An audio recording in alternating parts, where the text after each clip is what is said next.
What if the key to eternal youth lies in 3 simple foods?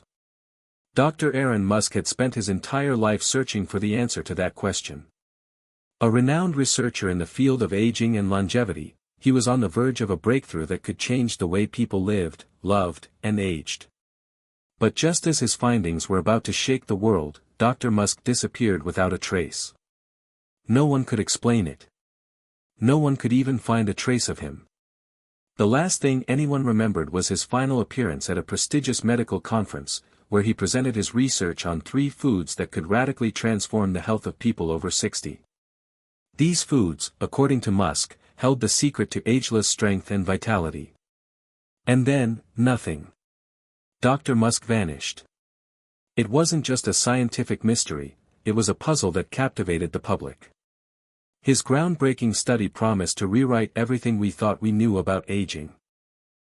It promised hope for people like Lisa Musk, his estranged daughter, who had seen the toll that time had taken on her own body and the bodies of those she loved. The research could change everything for her father, and for the world. But why did Dr. Musk disappear just as his work was about to be revealed? What had he discovered that was so earth-shattering? Was it the truth about aging? Or was it something else, something even more dangerous? Lisa couldn't shake these questions as she stood in the quiet, empty lab that once belonged to her father. His journals, once locked away in a safe, were now scattered across the room.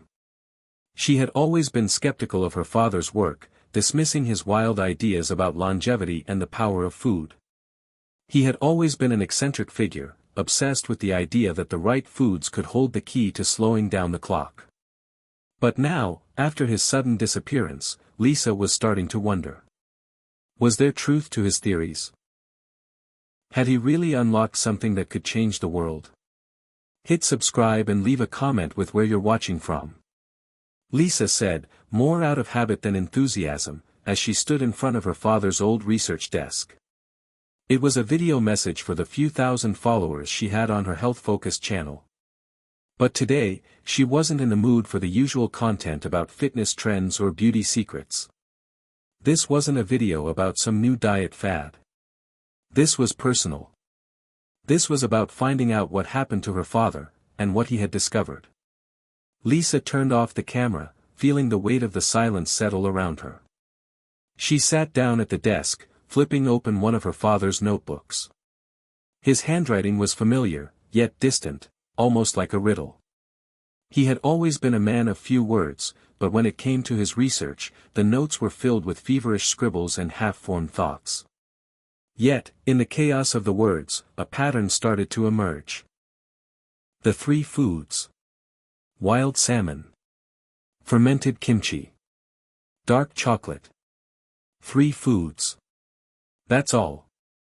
3 simple ingredients that Dr. Musk believed could reverse the aging process, boost energy, and restore strength to the elderly. It sounded absurd. How could food, something as simple and everyday as salmon, kimchi, and chocolate, hold the key to ageless strength? And yet, in his last journal entry, written just days before his disappearance, Dr. Musk had written a warning: these foods must be understood, not only for their nutritional value but for their ancient power. Not everyone will benefit from them. Proceed with caution. Lisa felt a chill run down her spine. What had he meant by that? Why would he say such a thing? Why would he hide the rest of the answer? Her mind raced, and for the first time in years, she found herself wanting to believe in her father's work. What if it was true? What if he had discovered something so revolutionary that he had to disappear to protect it? What if the world was about to learn that the secret to ageless strength wasn't locked away in laboratories or medical clinics, but rather, in the simple foods people ate every day? She couldn't stop herself. She had to know more. She had to uncover the truth. Lisa set out on a mission, to find the missing pieces of the puzzle, to follow the trail her father had left behind, and, perhaps, to uncover a secret that could change the future of health and aging for everyone. But Lisa had no idea that her journey would take her into the world of powerful corporations who had much to lose if Dr. Musk's research became public. She didn't know that people would try to stop her, that she would face danger, and that she would learn things about her father, and herself, that would shake the very core of everything she thought she knew about aging, strength, and life itself. For now, though, the mystery remained. And Lisa, sitting in the quiet of her father's lab, couldn't help but wonder. What if the answer had been sitting in front of her all along? Would you be willing to try these 3 foods to unlock your ageless strength? What's one thing that always pushes you forward, even when things get tough? Leave a comment with your thoughts. This story might just spark a new beginning. Dr. Aaron Musk wasn't the kind of man who sought the spotlight. He was a quiet, methodical thinker, a scientist driven by a singular obsession, understanding the mysteries of aging. Most of his colleagues considered him eccentric, even borderline obsessed. But to Lisa, he was simply Dad, the man who would disappear for days, working in his lab on something he refused to explain, and who always had strange concoctions of food on his plate. Growing up, Lisa never really understood her father's world. He was the type to bury himself in books and papers, never quite present at the family dinner table. There was always a certain distance between them, a coldness that Lisa had always attributed to his work, to the passion that consumed him. To her, Aaron Musk was a distant figure, a man more interested in his research than in being a father. But as Lisa grew older, that distance between them began to feel more like a void. She remembered his long hours spent in his study, the soft hum of machines and the faint rustling of papers. It wasn't just the typical, scientist in a lab, thing, no, her father's work was personal. She could feel it. And he never really explained what he was doing. Lisa had always assumed it was just another one of his temporary obsessions. It wasn't until she left for college that she began to realize the scope of what Dr. Musk was really doing. He wasn't just researching the typical theories of aging. He was trying to reverse it. Not just prevent the visible signs of age, but stop time itself. At least, that's how Lisa had viewed it back then. It all sounded so crazy, so out of reach. How could anyone believe that?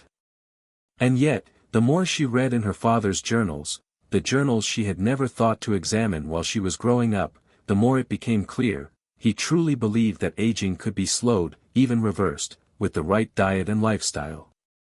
Aaron Musk had spent his career studying the longevity secrets of ancient cultures. He had spent years traveling the world, from the remote hills of the Himalayas to the Mediterranean shores of Greece, researching the diets, practices, and habits of people who lived to be well over a century old. There was something about these cultures that fascinated him. They were healthier, stronger, and more vibrant well into their later years. For years, Dr. Musk had been convinced that there was something they knew, something hidden in their food, that the modern world had either forgotten or ignored. But what? It wasn't until the year Lisa turned 30 that the truth finally came out. She had just graduated from college and was working her first job when her father called her one night, sounding more excited than he had in years. He wanted her to come to his lab. He had made a breakthrough. He was finally ready to share what he had discovered. Lisa had brushed off his call that night, too busy with her new career to pay attention. But that conversation stuck with her. She should have gone. If she had, perhaps she would have known more, understood more, about what had driven her father to the point of obsession. Instead, the following weeks were a blur. Her father had disappeared. No note, no explanation. Just gone. The authorities had no leads, and Lisa, who had always been so disconnected from her father's work, found herself caught in a whirlwind of confusion, wondering what he had been working on and why it had driven him to disappear. Over the years, Lisa had tried to move on, focusing on her own career, her own life. But there was always this nagging feeling in the back of her mind. She couldn't let go of the idea that her father had discovered something incredible, something that could change everything. If only she knew where to start looking. Now, here she was, back in his old lab, staring down at his journals. As she flipped through the pages, reading the familiar yet cryptic words, she began to realize how much she didn't know about her father.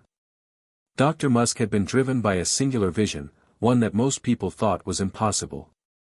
He believed that aging wasn't just a process that happened to the body, something inevitable that could only be mitigated with creams and pills. He believed that the process of aging could be reversed if you consumed the right foods in the right combinations. And, more importantly, he was convinced that the secret to ageless strength lay not in some expensive pharmaceutical drug but in the natural world. This was his life's work, the culmination of years of research and travel. He believed that 3 foods, wild salmon, fermented kimchi, and dark chocolate, held the key to living a longer, healthier life. It seemed absurd, especially when you considered how simple those foods were. But what if he was right? Lisa couldn't help but wonder how much of what she had dismissed as nonsense was actually the truth. Her skepticism, her disconnection from her father's passion, had always kept her from seeing the possibilities. Now, as she read his journals, she was beginning to understand why he had been so consumed by this idea. Wild salmon was a superfood in every sense of the word, packed with omega-3 fatty acids that helped promote heart health and reduce inflammation. Fermented kimchi, a staple in Korean cuisine, was packed with probiotics, promoting gut health and a strong immune system. And dark chocolate, often associated with indulgence, was actually full of antioxidants that helped fight oxidative stress and improve cognitive function. But the real magic, according to Dr. Musk, was in how these foods worked together. They weren't just good for you individually. They created a synergy, a combination that could not only slow the aging process but also reverse some of its effects. As Lisa sat in her father's old lab, poring over the notes and sketches that filled his journals, she began to realize that the question Dr. Musk had asked himself for years wasn't just scientific curiosity. It was personal. This was a man trying to save himself, and, perhaps, save others. By finding a way to live without the limitations of aging.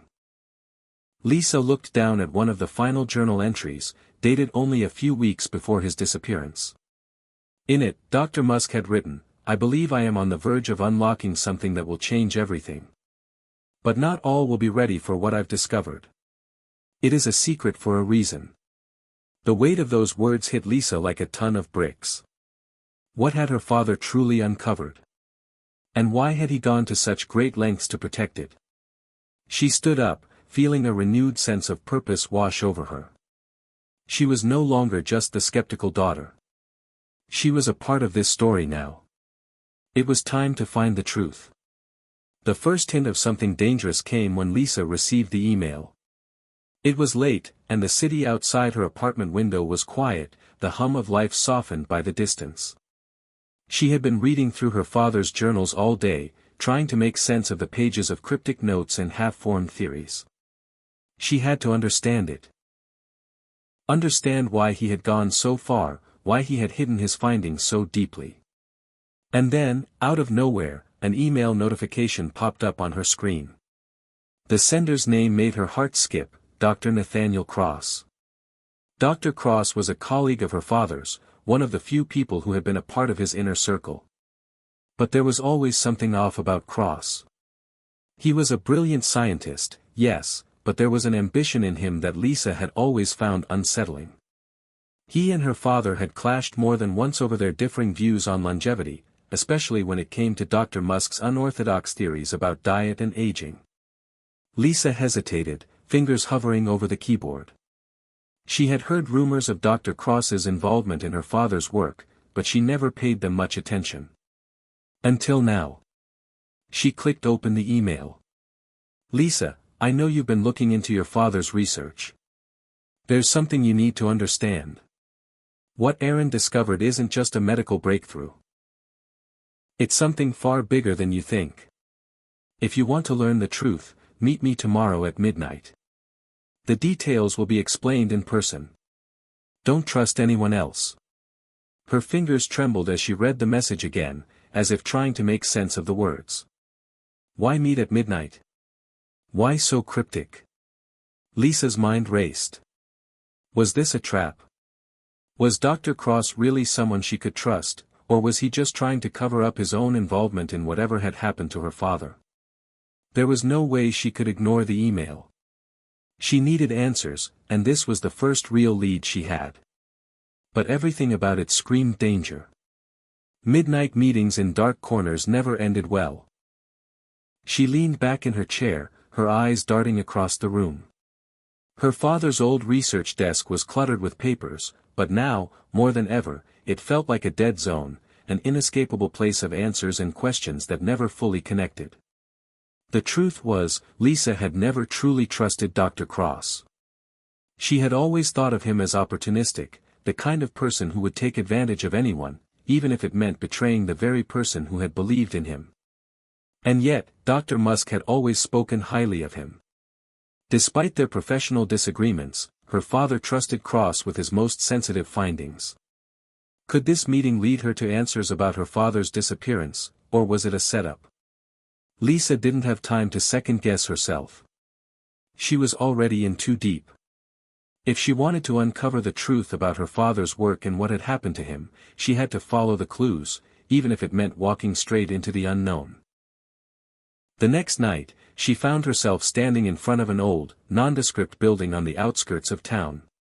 It was dark and empty, the only light coming from a flickering street lamp at the corner. Lisa's heart pounded as she glanced around, ensuring no one was watching. She wasn't sure why, but something in her gut told her that tonight wasn't just about meeting Dr. Cross. Tonight felt like the beginning of something much bigger. She pushed the door open, her footsteps echoing in the quiet hallway as she made her way deeper into the building. She could feel her breath quicken with each step. Something about the place felt off, too quiet, too empty. As if no one had been here in years. She reached the end of the hall and knocked softly on the door. "Come in," a voice called from inside. It was Dr. Cross. Lisa entered, trying to mask the unease in her chest. Dr. Cross stood by a window, looking out over the dimly lit city streets. He didn't turn to face her as she entered the room. "You're here," he said without a hint of surprise. His voice was calm, measured. "I wasn't sure you would be. What do you want, Cross?" Lisa couldn't help herself. There was too much tension in the air. She needed to cut through the nonsense. Dr. Cross turned, his sharp gaze locking onto hers. There was something in his eyes, something calculating, but with a trace of fear. "It's not just about the research, Lisa," he said, walking toward her slowly. "It's about power. Your father stumbled onto something that can change the world." He realized that food is not just fuel, it's the key to unlocking the human potential. To extend life, to stop aging. But there's a catch. Lisa's mind raced. Could this be the breakthrough her father had been working toward? Was it really as simple as food, as Dr. Musk believed? Or was there something darker at play here? She didn't say anything, waiting for him to continue. "Your father," Dr. Cross hesitated, looking at her carefully. "He found out how to manipulate those foods, wild salmon, kimchi, chocolate. He learned how they work in conjunction with each other. Together, they can activate the genetic factors that control aging. It's not just about eating healthy. It's about creating the right combination. And it's powerful." Lisa's head spun. Her father had always been obsessed with food and aging, but this was far beyond anything she'd ever imagined. Could food really have this kind of power? Then why did he disappear? She asked, her voice shaking. Dr. Cross's face darkened. Because he uncovered something no one was ready for. He realized that the right combination of those foods could do more than just slow down aging. It could give people unprecedented strength, physically, mentally. But there's a problem. What problem? Lisa asked, though she already had an inkling of the answer. There are forces, people, who will do anything to stop this from getting out. This knowledge cannot be allowed to spread, Lisa. The world isn't ready. Lisa felt her pulse quicken. The pieces were beginning to fall into place, but with every answer came a new question. Who were these forces? Why would they want to stop this? What had her father uncovered that was so dangerous? Where is he, Cross? Lisa demanded. What happened to him? Dr. Cross didn't answer immediately. His eyes flickered to the door, as if he were expecting someone. And then it hit her. She wasn't alone in this room. Lisa's heart raced as she realized something was terribly wrong. The unease she had been feeling since she walked into the room had only grown stronger. The coldness in the air, the flickering lights, and Dr. Cross's cryptic words, none of it added up. She stepped back instinctively, her eyes darting toward the door. But before she could make a move, the door clicked behind her. She wasn't alone. The figure who stepped into the dimly lit room was tall, imposing, with a dark, sharp face.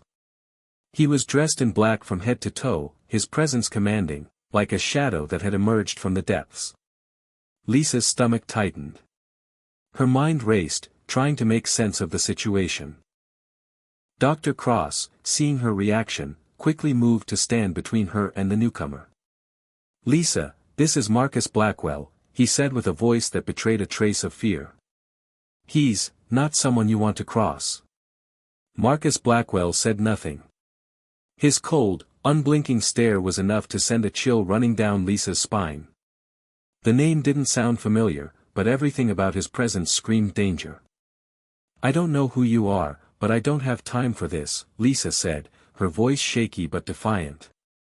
She turned toward the door, but Blackwell moved too quickly. In a flash, he blocked her path, his towering form trapping her in the corner of the room. "You don't have time." Blackwell's voice was low, each word deliberate, as if he enjoyed her discomfort. "The real question, Miss Musk, is whether you have the time for the truth. The truth about your father's research. The truth about what he uncovered. It's not just about food and aging, as Cross would like you to believe." Lisa's pulse quickened. She had a feeling that this was where everything would take a darker turn. Dr. Cross's warning and the arrival of Blackwell made it clear, whatever her father had stumbled upon was dangerous, and now, she was too far in to back out. "What are you talking about?" Lisa asked, trying to keep her voice steady. "What is the truth? What did my father really discover?"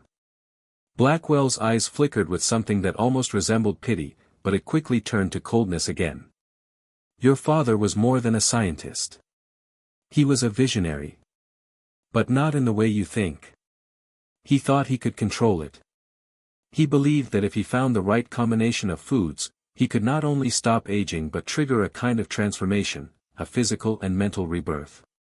What he didn't realize, and what I've come to understand, is that the process is far more volatile. If misused, it could lead to disaster." Lisa felt her legs grow weak. The shock of the revelation hit her like a tidal wave. The idea of food holding such immense power had been a stretch for her to believe, but this? The stakes had just skyrocketed. The combination your father studied, salmon, kimchi, and dark chocolate, were the ingredients that helped activate the gene sequences. They could slow the aging process, yes, but in the right conditions, they could also trigger an explosive change in the body, allowing for unmatched physical strength and cognitive function. "But there's a cost," Blackwell continued, his gaze now intense. "The transformation doesn't just rejuvenate. It enhances. In ways that are dangerous. People who use this, they become more than human. They can't be controlled. They're unpredictable."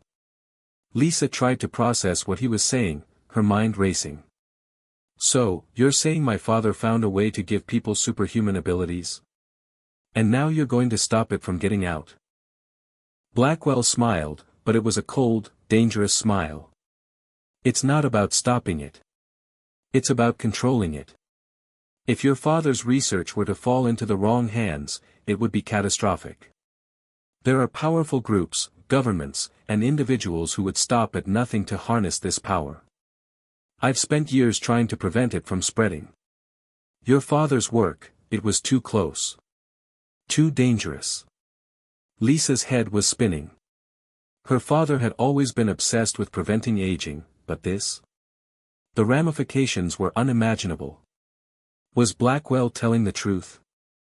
Or was this all just a way to manipulate her, to control the narrative around her father's legacy. But my father, Lisa trailed off, her voice barely a whisper. He wanted to help people. He believed in this. He thought it could make the world better. He was close to something big, wasn't he? Blackwell's expression softened for a fraction of a second, but it was enough to see a glimpse of something more human behind the cold exterior. Yes, he was close. But he didn't understand the full extent of the consequences. Your father's work was a gift and a curse. And now you have a choice, Lisa. Lisa froze. A choice? What was he talking about? She had no desire to be involved in this dangerous game, but the truth was undeniable. Her father had spent his life on this research, and now she was in the thick of it. She couldn't just turn her back on it. Not now. Choose wisely, Blackwell said, stepping closer to her. You can walk away. You can forget you ever found out about your father's work. Or you can help us, help me, stop it from falling into the wrong hands. Because if you don't, the consequences will be catastrophic. We need to protect this from those who would use it for evil. Lisa didn't know what to say. She was caught between two worlds. The scientific curiosity her father had instilled in her and the darker reality of the power he had uncovered. But there was one thing she was sure of, she couldn't just walk away. Her father's legacy was on the line, and if what Blackwell said was true, there were far more dangerous forces at work here than she could have ever imagined. I'll help, Lisa said finally, her voice steady despite the chaos in her mind. But I want answers. I need to know everything. Blackwell gave a slow nod, his face unreadable. Very well. But be prepared. You've just stepped into a war, Lisa. And it's a war you can't afford to lose. The room seemed to close in on her as she realized just how deep this went. She had no idea what was to come, but she knew one thing, there was no turning back. The days following the meeting with Marcus Blackwell were a blur for Lisa. Every moment felt heavy, like a storm that was constantly on the horizon but never quite breaking. Her mind replayed his words over and over, trying to make sense of what had been revealed. She had chosen to help, but the weight of that decision sat on her shoulders like a leaden cloak. Despite the whirlwind of confusion, there was one thing Lisa knew for sure, she needed to see her father's research for herself. To truly understand what he had found, and why it was so dangerous, she had to visit the one place he had kept hidden from the world, the lab. The lab was located deep in the woods, far from any prying eyes. Lisa had never known exactly where it was, but she had always suspected there was something her father had kept from her. Now, with Blackwell's cryptic warnings ringing in her ears, Lisa knew the time had come to uncover the truth. Are you sure you want to do this? Blackwell had asked the night before, his eyes narrowing with concern. I have to, Lisa had replied firmly. I can't fight in this war without knowing everything. You said yourself, this is bigger than we imagined. Blackwell had reluctantly agreed to take her to the lab, though his unease was palpable. The journey was long, with the winding road cutting through thick forests and rocky paths. Lisa's anticipation grew with every mile, her heartbeat accelerating in sync with the journey. The closer they got, the more unsettled she felt. What would she find? What had her father hidden away in the heart of this secluded forest? After hours of driving, Blackwell finally stopped the car at the edge of a dense cluster of trees. The road had ended, and before them stood a heavily camouflaged structure, its silhouette almost blending into the surroundings. Lisa's breath caught in her throat as she stared at the lab, a complex of steel and concrete buried beneath the earth, hidden from the outside world. This is it, Blackwell said quietly. His voice carried a note of finality, as though stepping into the lab meant crossing a point of no return. Lisa nodded, her mind spinning. She had to know what lay behind those steel doors. They exited the car, walking toward the entrance, the ground crunching beneath their feet. The air was damp and cool, a thick mist swirling around them, as if nature itself was closing in to obscure their path. As they approached the hidden entrance, Lisa's pulse quickened, and for the first time since she had decided to get involved, doubt crept into her thoughts. What if Blackwell was lying? What if her father's research had been twisted, corrupted by the very people who had promised to protect it? But there was no turning back. Not now. Blackwell entered a security code, and the massive steel doors slowly groaned open, revealing a dark, sterile hallway. The smell of metal and chemicals filled the air, and the faint hum of machines reverberated through the walls. It was colder in here than Lisa expected, and the silence was suffocating. "I've never brought anyone here before," Blackwell said, his voice breaking the oppressive stillness. "Not even the people who worked with your father." He insisted on keeping this place as isolated as possible. Only a handful of people knew about it, those who were essential to the research. Lisa felt a chill run down her spine. What had her father been doing in this secretive lab? What kind of discoveries had he made here that were so important, yet so dangerous? They continued deeper into the lab, passing rows of unused equipment and sterile labs. The further they walked, the more Lisa's anxiety grew. The air seemed to grow heavier, and the dark shadows seemed to loom larger. She could feel her heart racing, but she couldn't stop. Not now. Then, at the far end of the corridor, they reached a steel door. Blackwell stopped in front of it and paused. "This is it," he said, a hint of reverence in his voice. He swiped a card and entered another code, and the door clicked open. Inside was something that took Lisa's breath away. The lab was massive. Rows of glass containers lined the walls, each holding different substances, preserved foods, vials of chemical compounds, and strange, unlabeled materials that looked like nothing she had ever seen. But it was the center of the room that captured her attention. There, on a metal table, was a display of the exact combination her father had been working with: fresh wild salmon, jars of kimchi, and blocks of dark chocolate. Her father had left nothing to chance. Every detail was meticulously laid out in front of her. Lisa felt her pulse hammering in her chest. This was it.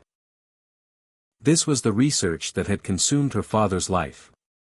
The answers were here, if she could only understand them. "This is what he was after," Blackwell said softly, his eyes following Lisa's gaze. "This is the combination he believed could change the world." But he also realized there was more to it. Something darker.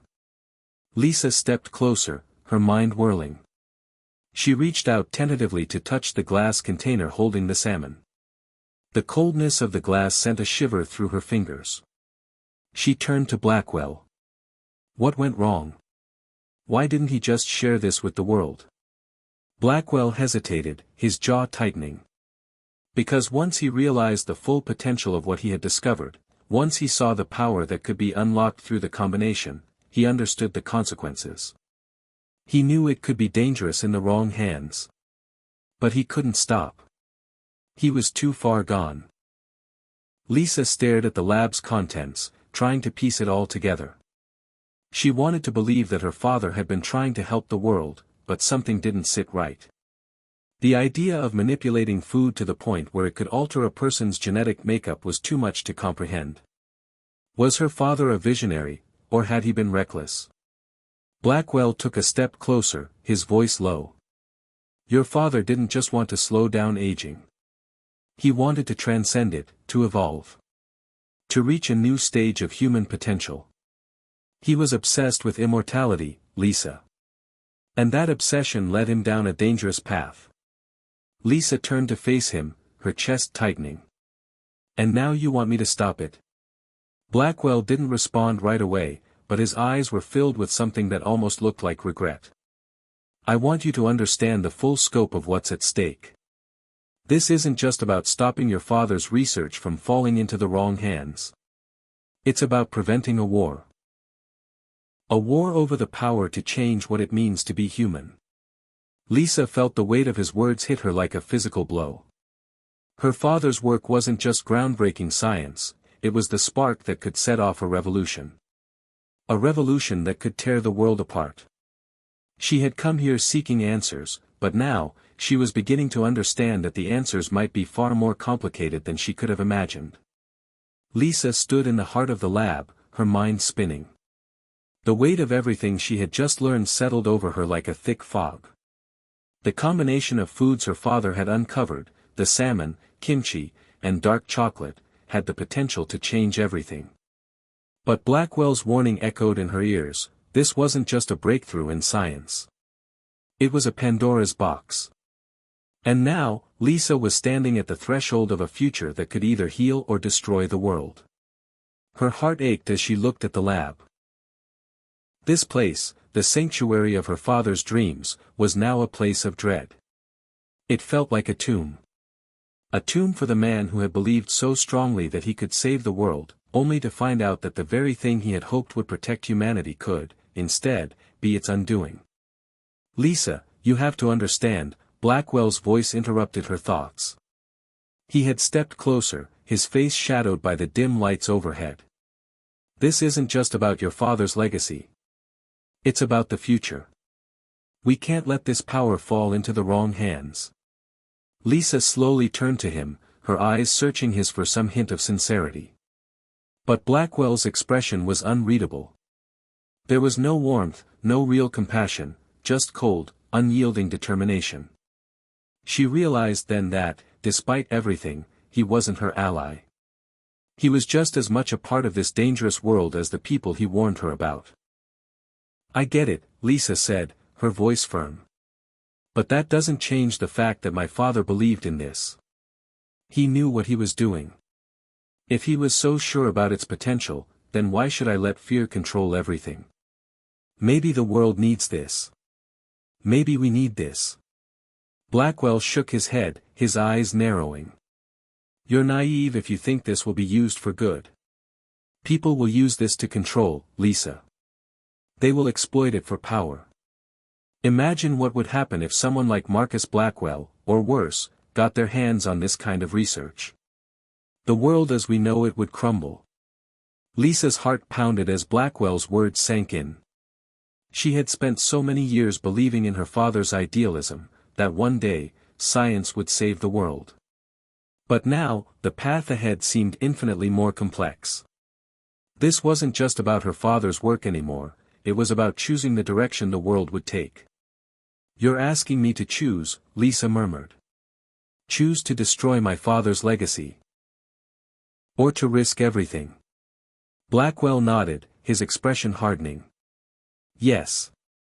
You have a choice, Lisa. You can stop this.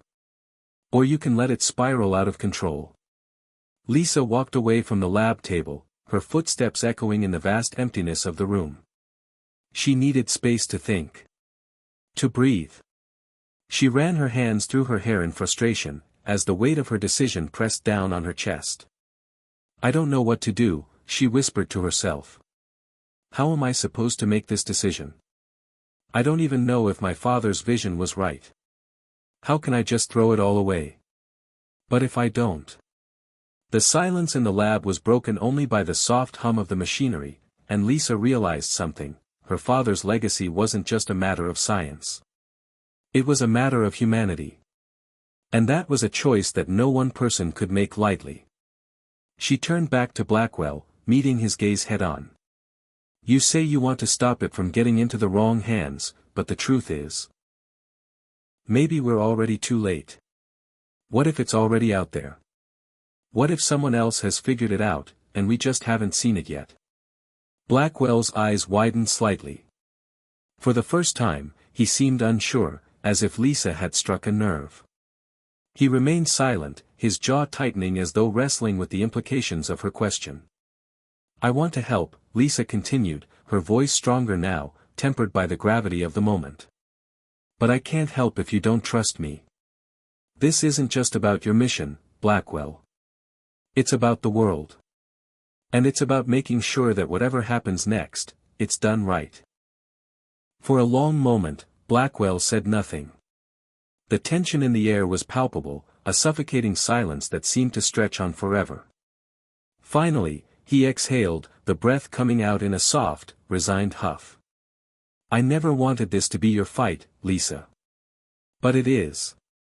You're right. We've already reached the point of no return. If your father's research isn't controlled, if it isn't handled by someone who understands the dangers, then the world will pay the price. Lisa took a deep breath, steeling herself for the decision she knew she had to make. The future was uncertain. The path forward wasn't clear, and the stakes were higher than anything she had ever imagined. But she was no longer just the daughter of a brilliant scientist. She was now the one who held the key to her father's legacy, and to the world's future.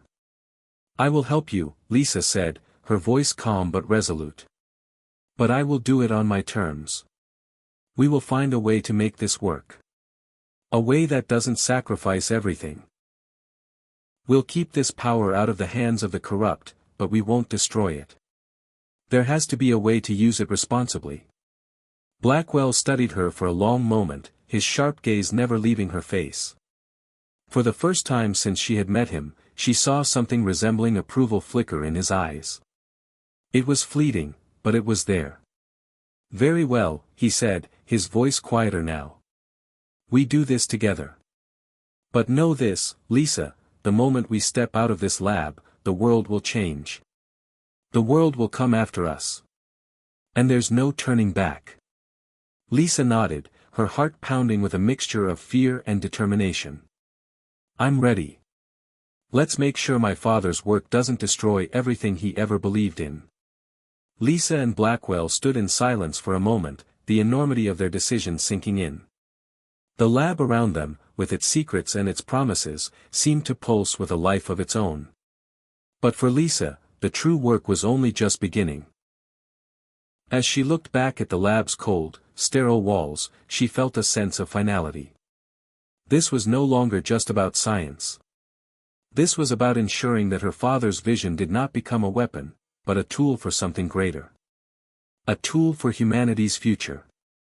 And as the door to the lab slowly closed behind her, she knew that whatever happened next, there would be no going back. The following days were a blur for Lisa. The weight of the decision she had made hung heavily on her shoulders, and the world seemed to close in around her with every passing hour.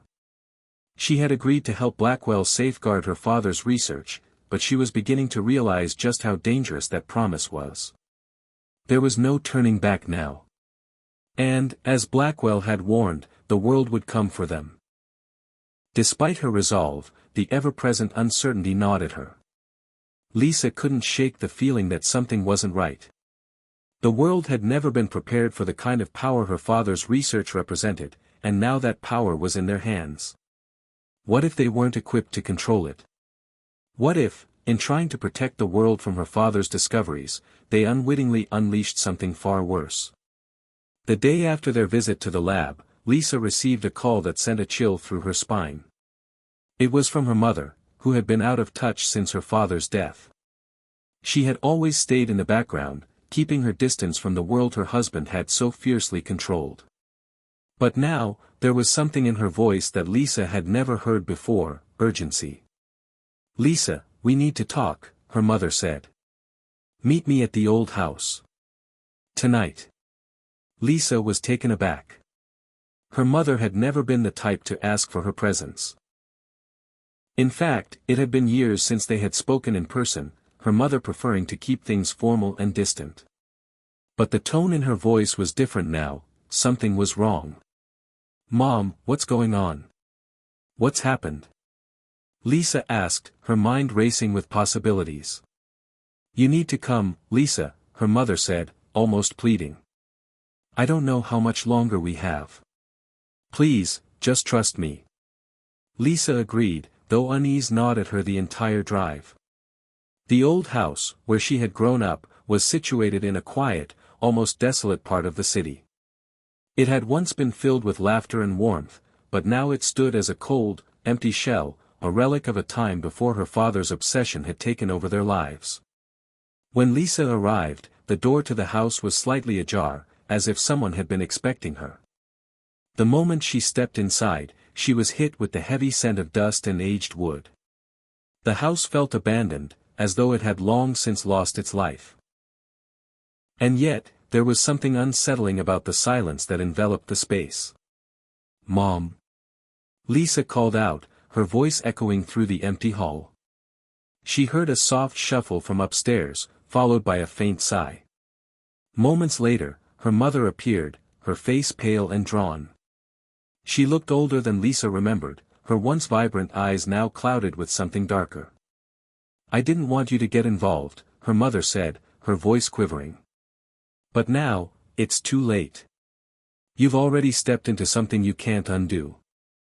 Lisa's pulse quickened as her mother's words sank in. "What do you mean? What's going on?" Her mother took a deep breath and led her into the living room, where she gestured for Lisa to sit. She hesitated, her mind racing.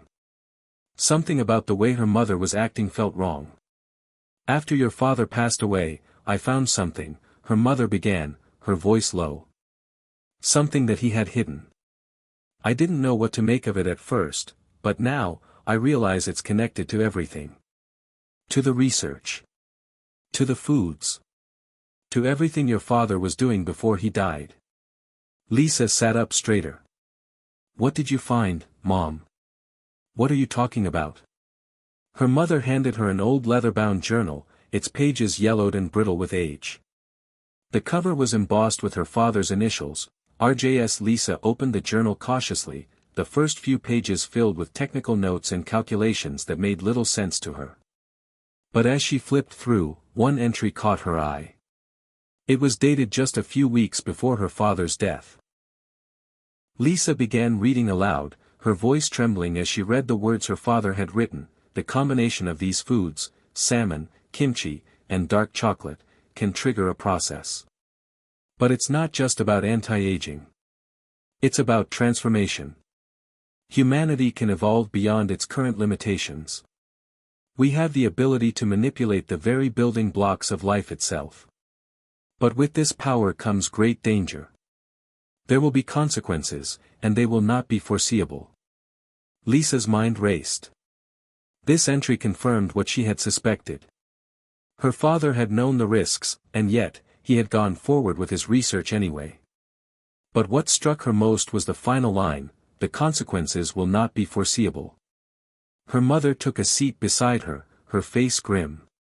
"Your father knew the dangers. But it wasn't just the foods. It was what happened when the foods were combined with the right genetic material, the right biological conditions. That's why he kept everything so secret. That's why he isolated himself from the world." Lisa closed the journal and stared at her mother, the weight of the discovery settling in. "You're telling me that he was trying to create, what? A new form of life? A new kind of human?" Her mother nodded slowly, her face tight with fear. "I don't know. But that's what it looks like. And now, someone else knows about it. Someone who can use it for their own purposes."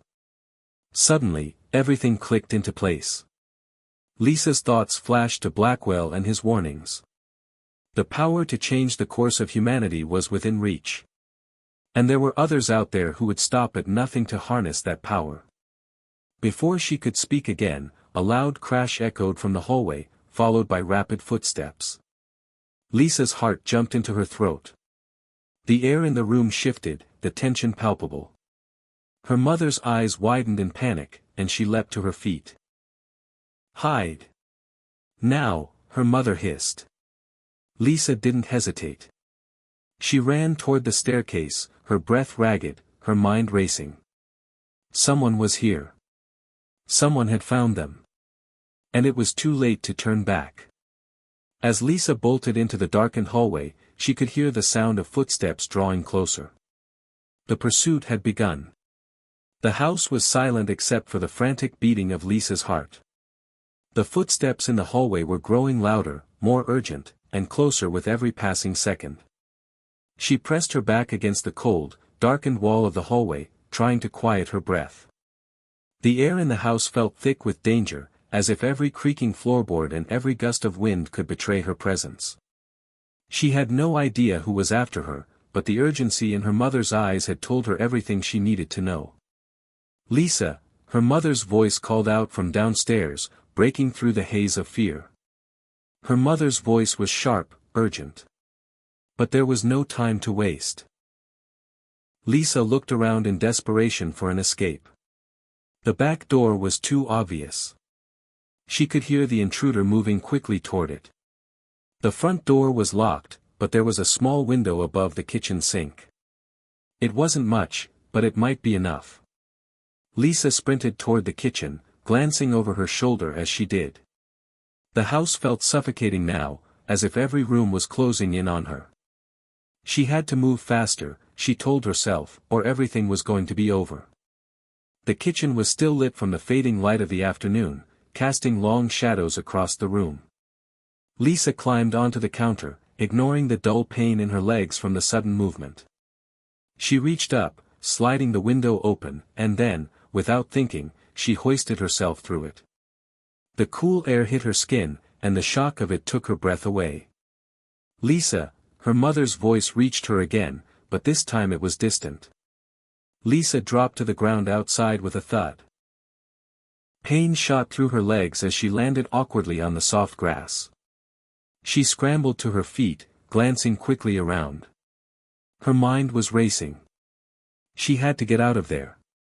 She had to get to safety before whoever was in the house found her. The window had only given her a temporary reprieve, and now, she was running on borrowed time. She darted across the yard, the sound of her footsteps blending with the rustling of the leaves. She wasn't sure where to go, but instinct kicked in. She needed to get to Blackwell. He was the only person she could trust now, the only one who could help her make sense of what was happening. Lisa's breath came in ragged bursts as she sprinted down the street, her mind swirling with everything she had just learned. The journal. Her father's warnings. The pursuit that had already begun. Every question she had been holding onto for so long was beginning to unravel in front of her, and the threads were slipping through her fingers. She didn't know who was after her, but she knew one thing for sure, her father's research was no longer just a scientific breakthrough. It was a weapon. A weapon that someone would use to reshape the world, and she had to stop it. Suddenly, a black car screeched around the corner in front of her, blocking her path. Lisa stumbled to a stop, her breath catching in her throat as the car came to a halt. The door opened, and a tall figure stepped out. The moment she saw his face, her blood ran cold. It was Blackwell. His sharp eyes locked onto hers, his face unreadable. Lisa's heart skipped a beat as she took in the cold determination in his expression. He wasn't here to help. "Get in the car, Lisa," he said, his voice low and commanding. Lisa took a step back, her mind racing.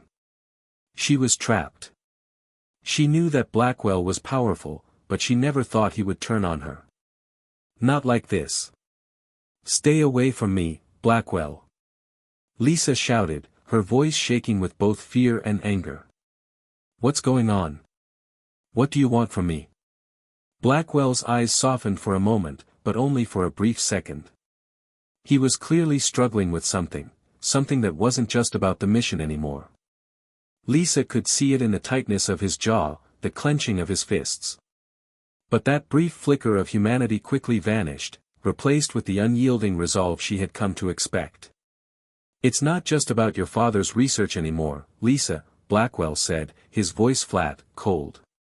"It's about the survival of everything he worked for. The people after you, after us, will do anything to ensure this power is theirs.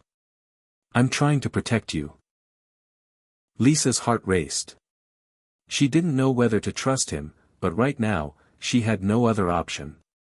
Her mind raced through the possibilities. Was Blackwell truly trying to help her? Or was he just as dangerous as the people chasing them? She didn't have the luxury of time to figure it out. "Please," Blackwell urged, his voice now edged with urgency. "We need to go. They'll be here any minute. You don't understand the scope of what's at stake. Your father's research, it's already attracting attention from people who want to use it for control. If we don't move, everything he worked for will fall into the wrong hands." Lisa hesitated, her body still tense, ready to bolt at any moment. But Blackwell's words, the way they cut through her fear, began to sink in. The weight of the situation pressed on her chest. No matter how conflicted she felt, she knew one thing: she had to protect her father's legacy. And she couldn't do that alone. Lisa finally nodded, her resolve settling in. "Fine," she said through gritted teeth. "But don't think for a second that I trust you." Blackwell gave a curt nod, stepping back as Lisa climbed into the car. The engine roared to life, and they sped off into the night, leaving the house, and everything she thought she knew, behind. As the car disappeared into the darkness, Lisa couldn't shake the feeling that something more sinister was unfolding. The pursuit wasn't just physical. It was ideological. Whoever was after her, whoever wanted her father's research, wasn't just interested in power, they were after control of the future. And that future? It was slipping further out of her reach with every passing second. The car sped through the night, the headlights casting long, sharp shadows on the empty roads. Lisa sat in the back, her arms crossed tightly over her chest, trying to suppress the panic rising in her chest. The steady hum of the engine was the only sound in the car, and it felt like the world had been muted, as if the very air around them had thickened to match the weight of the silence. She glanced at Blackwell, who was driving with his usual cold determination, his hands gripping the wheel with the kind of intensity that made her nervous. She couldn't quite place the look in his eyes, though. Was it concern? Regret? Or just the same old steely resolve? She couldn't tell, and it made her more uneasy than anything else. For a moment, there was nothing but the hum of the engine and the blur of the road as they sped down an empty highway. But then, Lisa broke the silence. "You knew," she said, her voice tight with emotion. "You knew about my father's research long before I did. You knew about the power it holds. Why didn't you warn me?" Blackwell's eyes flicked to the rearview mirror, but his expression didn't change.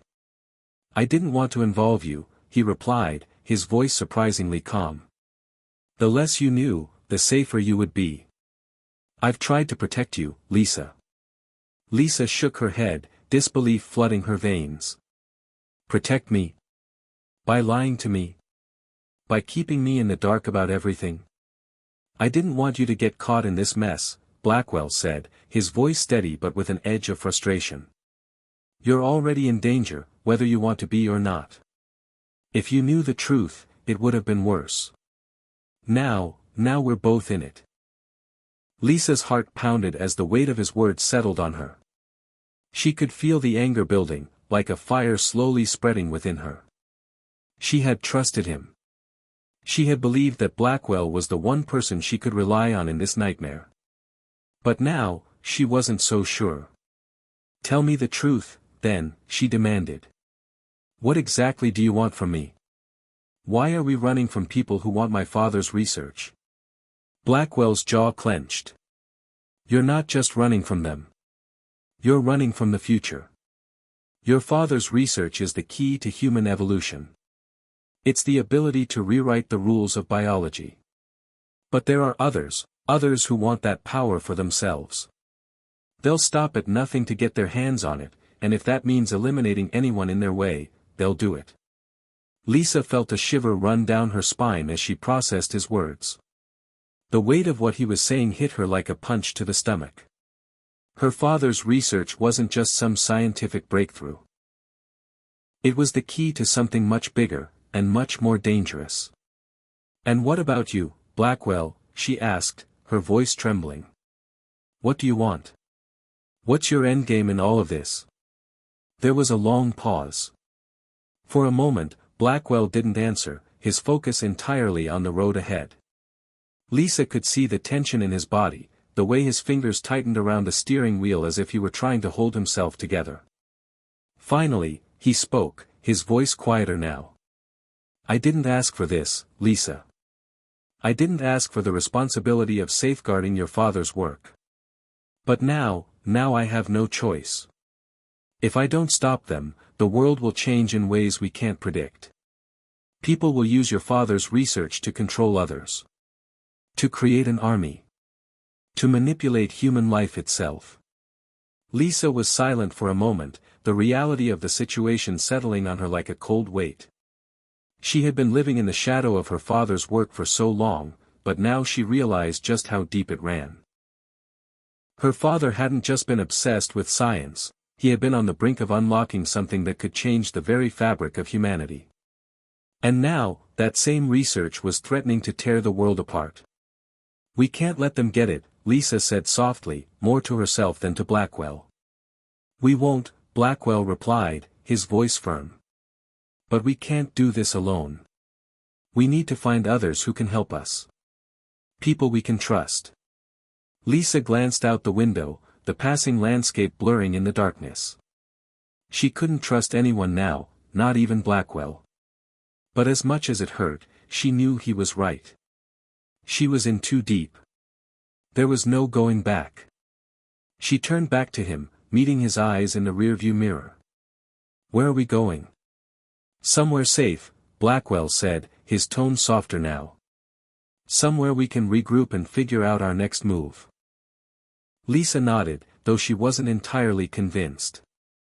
She didn't feel safe, nothing about this situation felt safe. But she had to keep going. For her father. For herself. The minutes stretched into hours as they drove in silence, the weight of the situation hanging over them. Lisa's thoughts churned, 1,000 questions racing through her mind, but none of them had answers. Her father's research. The people chasing her. The power her father had discovered, and the danger it posed.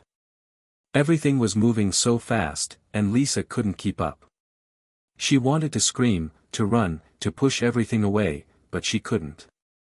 The stakes were too high. Finally, as the first hints of dawn began to break over the horizon, Blackwell turned off the highway and onto a narrow, winding road. The landscape around them was desolate, barren, and unfamiliar. They were heading into unknown territory, and Lisa felt a chill of uncertainty crawl down her spine. "Where are we?" she asked. Blackwell didn't answer immediately. His eyes flicked to the rearview mirror once more, his expression unreadable. "We're almost there." Lisa felt the tension in the car thickening once again. She had no idea where they were heading or what awaited her, but one thing was clear, nothing would ever be the same again. The car came to a halt in front of an old, dilapidated house that looked as though it had been forgotten by time. It sat quietly, nestled in a secluded area surrounded by dense trees and overgrown brush. Lisa stared out of the window, her mind still spinning from everything she had learned in the past few hours. They had been driving for what seemed like an eternity, and now they had arrived at this place. Blackwell turned off the engine and glanced at Lisa, his expression unreadable. "This is it. The safe house," he said, his voice low. "It's been in my family for years. We can lay low here for a while." Lisa looked at the house again, skeptical.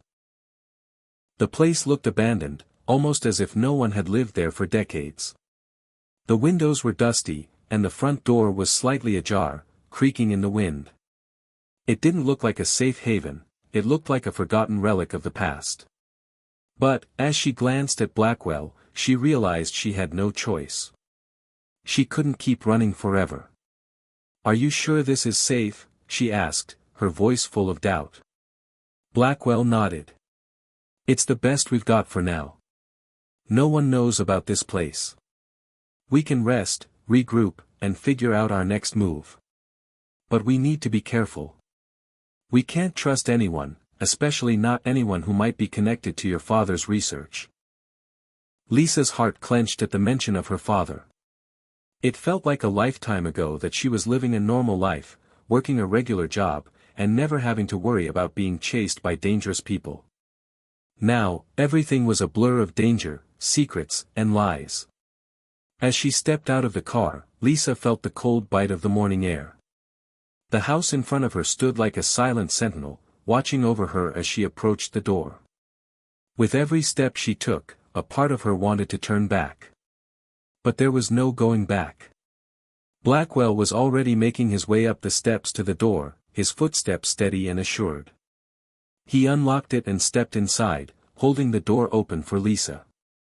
She hesitated for a moment, glancing over her shoulder, before walking in.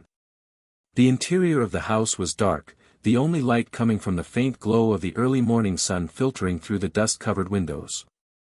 Lisa's footsteps echoed through the empty hallway as she looked around. The place smelled stale, like it hadn't been used in years, but there was something strangely comforting about its silence. It felt isolated, removed from the chaos that had consumed her life in the past few days. Blackwell led her into a small, dimly lit room with a fireplace in the corner. "This will do for now," he said, gesturing for her to sit. "You need rest." Lisa sank into a worn armchair, her body aching from the strain of the past few days. She hadn't realized how tired she was until now. Her mind was racing with questions, but for the first time in what felt like forever, her body was telling her to stop. To breathe. "Thank you," she said quietly, though she wasn't sure if she was thanking him for the safe house or for the chance to pause, even just for a moment. Blackwell didn't respond right away. Instead, he moved to the window and peered outside, his back to her. His posture was tense, as if he were waiting for something, anything, to happen. Lisa watched him for a moment, sensing the weight of everything he was carrying. "I didn't ask for this," Blackwell said finally, his voice softer than usual. "None of this. But I promised your father I'd protect you. And I intend to keep that promise." Lisa's heart tightened at the mention of her father. It was clear now that Blackwell was more than just a cold, calculating agent, he was a man with his own burdens. He had made a promise, and he was living with the consequences. She realized, perhaps for the first time, that he wasn't just a part of the problem. He was, in his own way, a part of the solution. "I don't know what to think anymore," she said, her voice barely a whisper. "I don't know who I can trust." Blackwell turned to face her then, his eyes serious. "You can trust me. I know it doesn't seem like it, but I'm doing what I can. The people after you, they're powerful. They've been planning this for a long time. Your father's research, it's not just a breakthrough. It's a key to something far bigger. Something dangerous. And if we don't stop them, everything your father worked for, everything you've worked for, could be lost." Lisa closed her eyes for a moment, taking in his words. She wasn't sure if she believed him completely, but a part of her knew that she had no other choice. This was the world she was now living in, one of secrets, lies, and betrayal. But it was also a world where she had to fight for what mattered. For her father's legacy. For her own survival. "I'll do whatever it takes," she said, her voice steady. "I don't know what we're up against, but I'll fight." Blackwell nodded, his expression softening for a moment. "I knew you'd say that." There was a long pause between them, a quiet moment where the weight of everything they had been through seemed to hang in the air. But then, Blackwell's tone shifted, and his gaze hardened once again. "But this isn't just about fighting. This is about protecting the future. If we don't succeed, we won't just lose your father's research, we'll lose everything." Lisa nodded, the gravity of his words settling deep inside her. There was no turning back now. She had crossed a line, and there was no going back to the life she once knew. But there was one thing she was certain of, she wasn't going to let her father's work fall into the wrong hands. Not without a fight. As the first light of dawn began to filter through the window, Lisa realized that, despite everything, she was ready for the journey ahead. Whatever the future held, she knew she had to face it head-on. She had come too far to back down now. Hit subscribe and leave a comment with where you're watching from. This story might just spark a new beginning. What's one thing that always pushes you forward, even when things get tough? Lisa woke to the sound of footsteps on the creaky wooden floor. Her eyes fluttered open, and for a moment, she was disoriented. Still unsure if the night before had been a dream or reality. The safe house was silent, except for the faint ticking of a clock somewhere in the background. The air was thick with dust, and the morning light was muted by the heavy curtains, but there was something in the stillness that felt wrong. She sat up, pulling the worn blanket around her shoulders. Her body ached, not just from the physical exhaustion of the journey, but from the emotional toll it had taken. Her father's research. Blackwell's promises. The people chasing them. It was all a swirling vortex of uncertainty and fear. Lisa had tried to push those thoughts aside as she drifted off to sleep, but now, in the quiet of the morning, they all came rushing back. The footsteps grew louder, and Lisa's gaze shifted to the door. The room was small, but she could see the shadow of someone moving just outside. Her breath hitched. It wasn't Blackwell. Without thinking, Lisa slipped out of bed and crept toward the door, her heart pounding in her chest. Whoever it was, they weren't supposed to be here. Blackwell had made it clear that they were in a secluded place, safe from anyone who might be following them. She reached for the old brass doorknob and hesitated for a moment, her mind racing. Then, before she could change her mind, she pushed the door open just a crack, enough to peer into the hallway beyond. There, standing at the end of the hall, was a man. Tall, with dark hair and a stoic expression. He didn't seem to notice her at first, as he was too busy rifling through a set of papers on a desk near the window. Lisa froze, her body instinctively pressing against the doorframe. This wasn't Blackwell. The man's back was turned, but she could see his sharp features, and the leather jacket he wore seemed too new for someone who had been hiding out in a place like this. Was he another one of Blackwell's allies? Or was he one of the people after her father's research? Before she could make up her mind, the man turned suddenly, his eyes locking onto hers with a cold, calculating gaze. Lisa's breath caught in her throat. His stare was intense, as if he could see right through her. He didn't seem surprised that she was awake, only mildly intrigued. "Well," he said, his voice low and controlled, "I see you finally joined the living." Lisa didn't know what to say. She couldn't tell if the man was a friend or foe, but one thing was certain, he wasn't someone she could trust.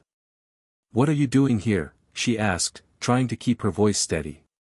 The man's lips curled into a slight smirk. "I'm here to help, or at least, I was told to offer my assistance." Lisa narrowed her eyes, suspicion crawling up her spine. "Who sent you?" The man didn't immediately answer, instead stepping closer, his movements deliberate. "Blackwell," he said, his tone almost too calm. "He told me to watch over you. He's not the only one invested in keeping you safe." Lisa's mind raced as she processed his words. Blackwell had sent him. But why hadn't he mentioned this? Why hadn't he told her about this other layer of protection? It didn't make sense. "Why didn't he tell me about you?" she demanded, taking a step back, her pulse quickening. The man studied her for a moment, his gaze never wavering. "Because Blackwell doesn't trust anyone fully, not even himself. He's trying to keep you out of the line of fire, but at the same time, he doesn't want to expose you to everything. He thinks you'll be safer if you don't know the whole picture." Lisa's head was spinning. "I need to know the truth," she whispered, more to herself than to him. The man took another step forward, his eyes softening for just a moment.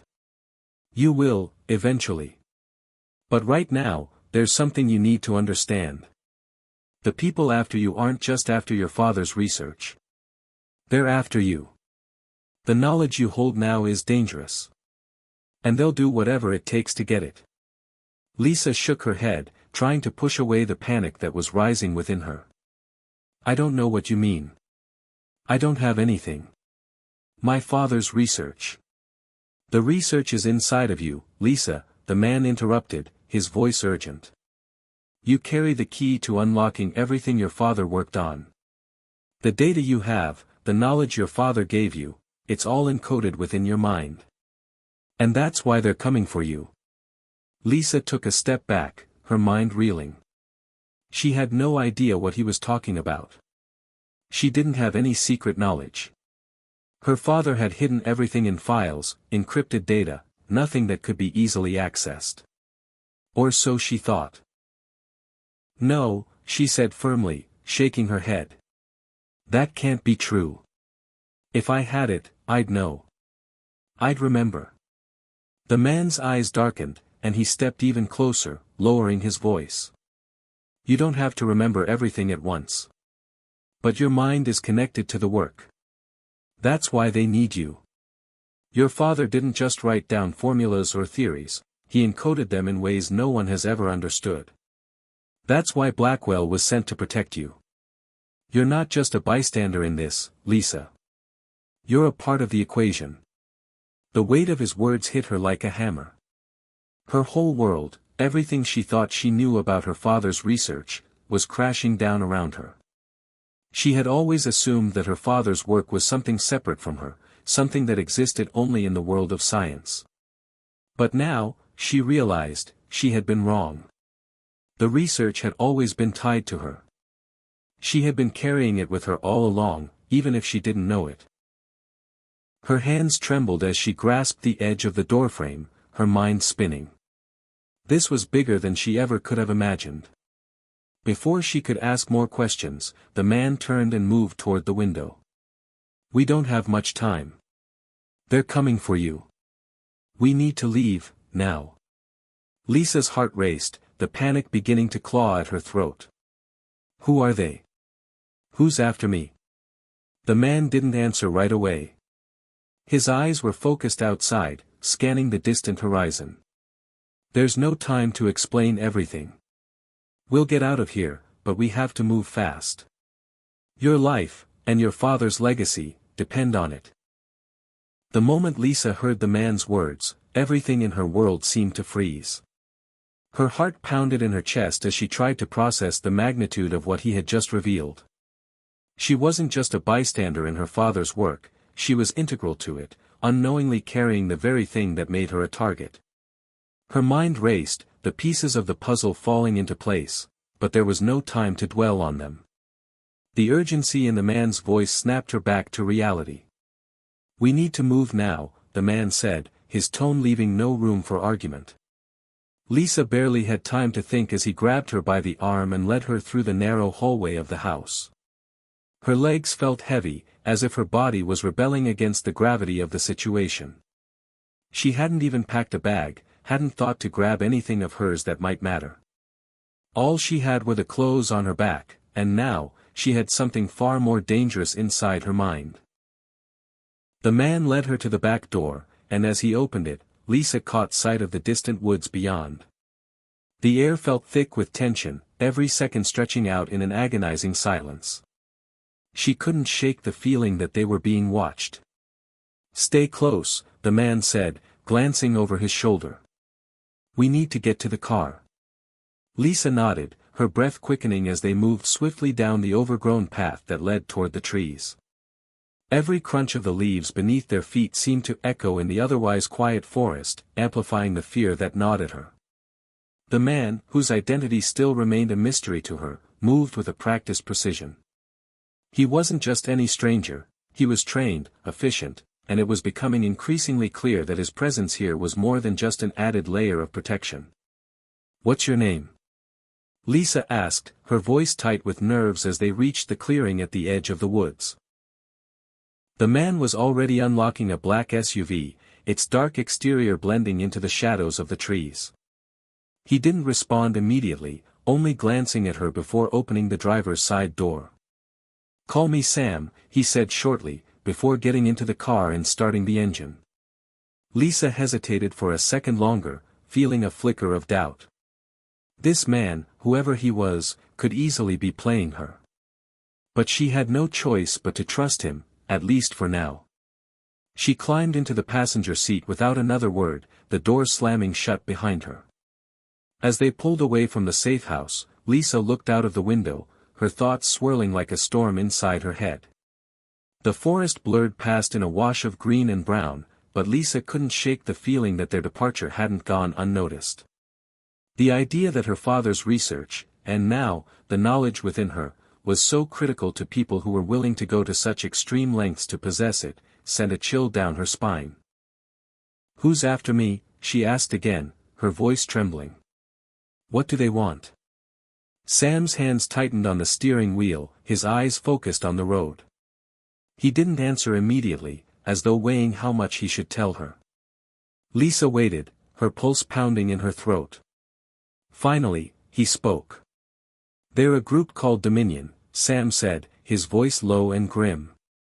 "They've been tracking your father's work for years. But it wasn't just about his research, it's you they want. The key he left behind was encoded in ways no one could understand, except you. You're not just carrying his notes, Lisa. You carry the future." Lisa felt a sickening weight settle in her stomach. The future? What did that even mean?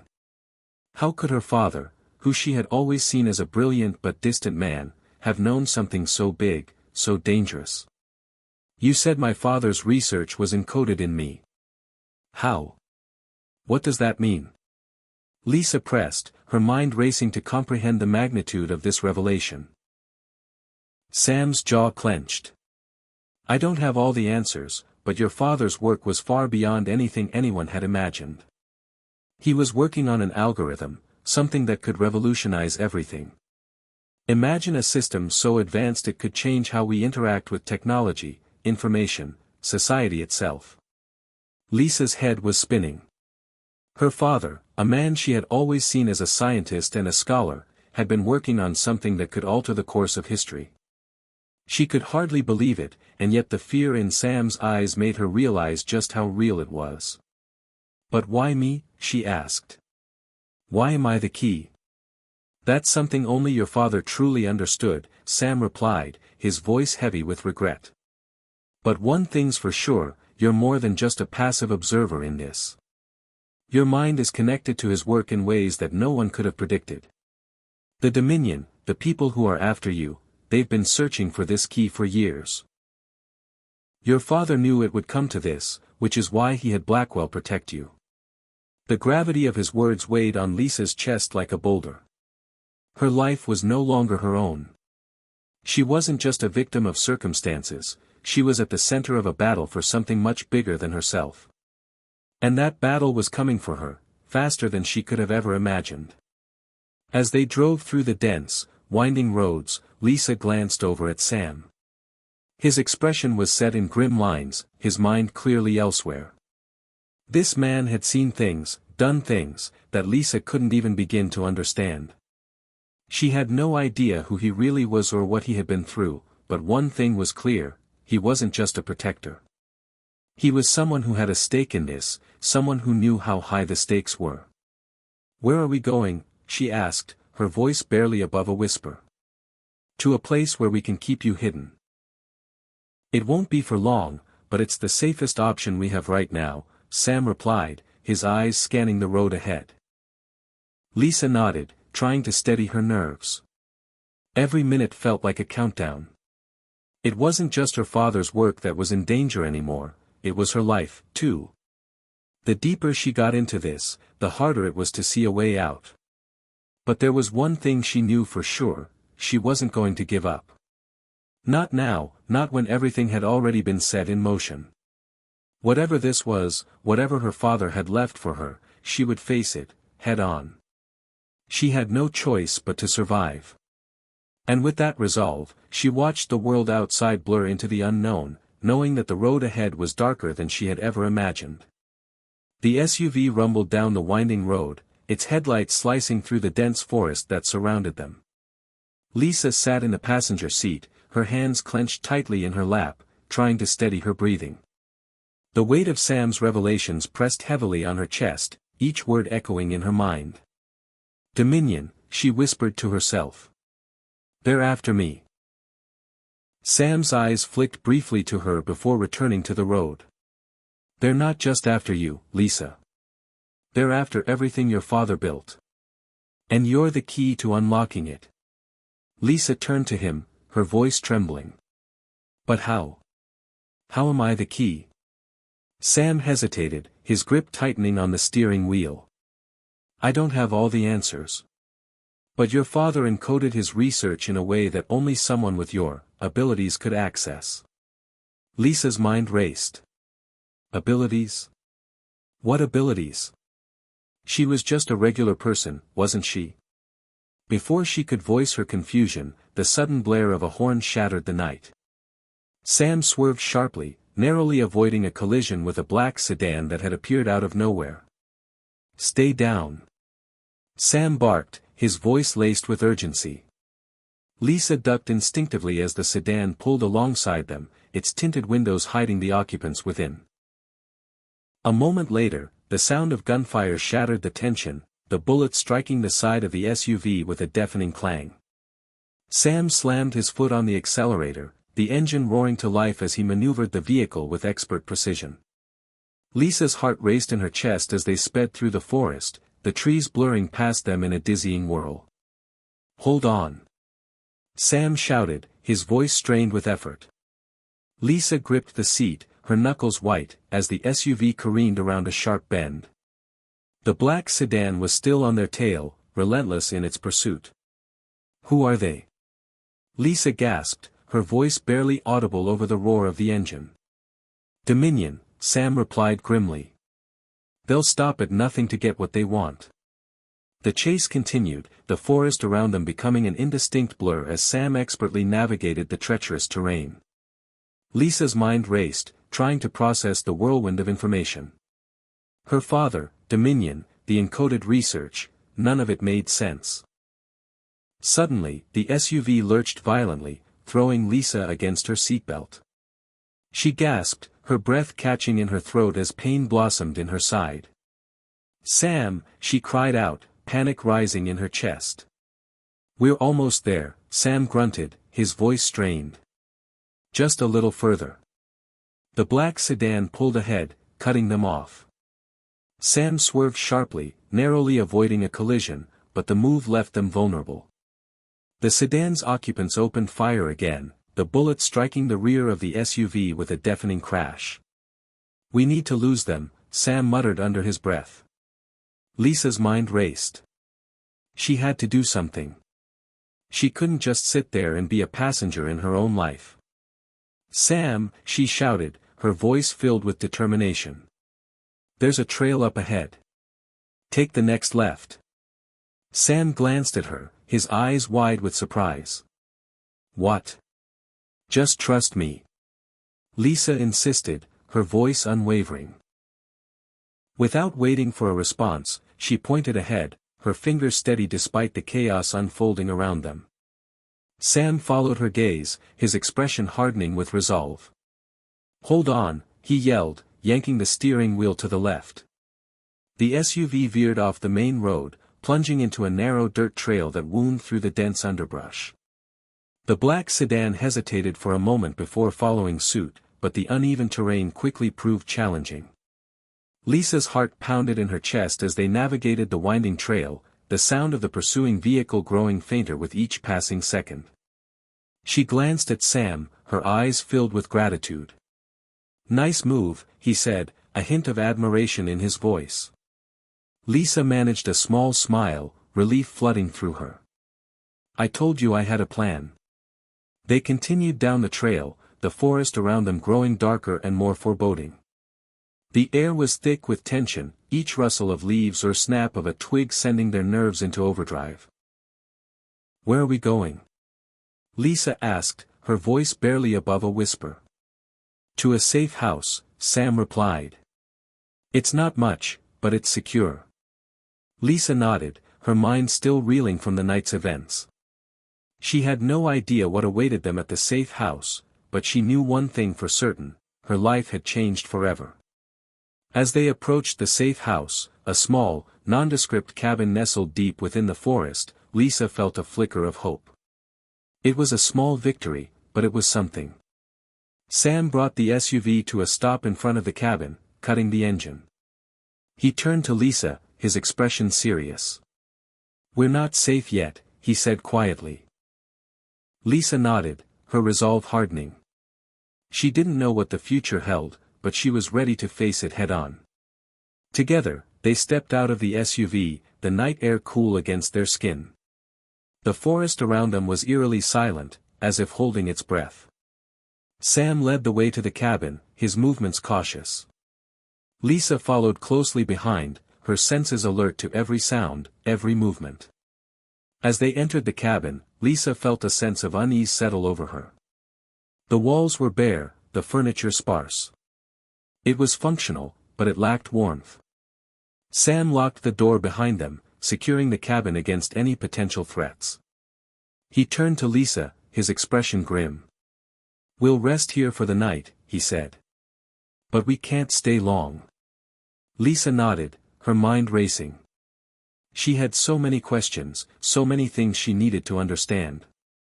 But for now, she had to focus on survival.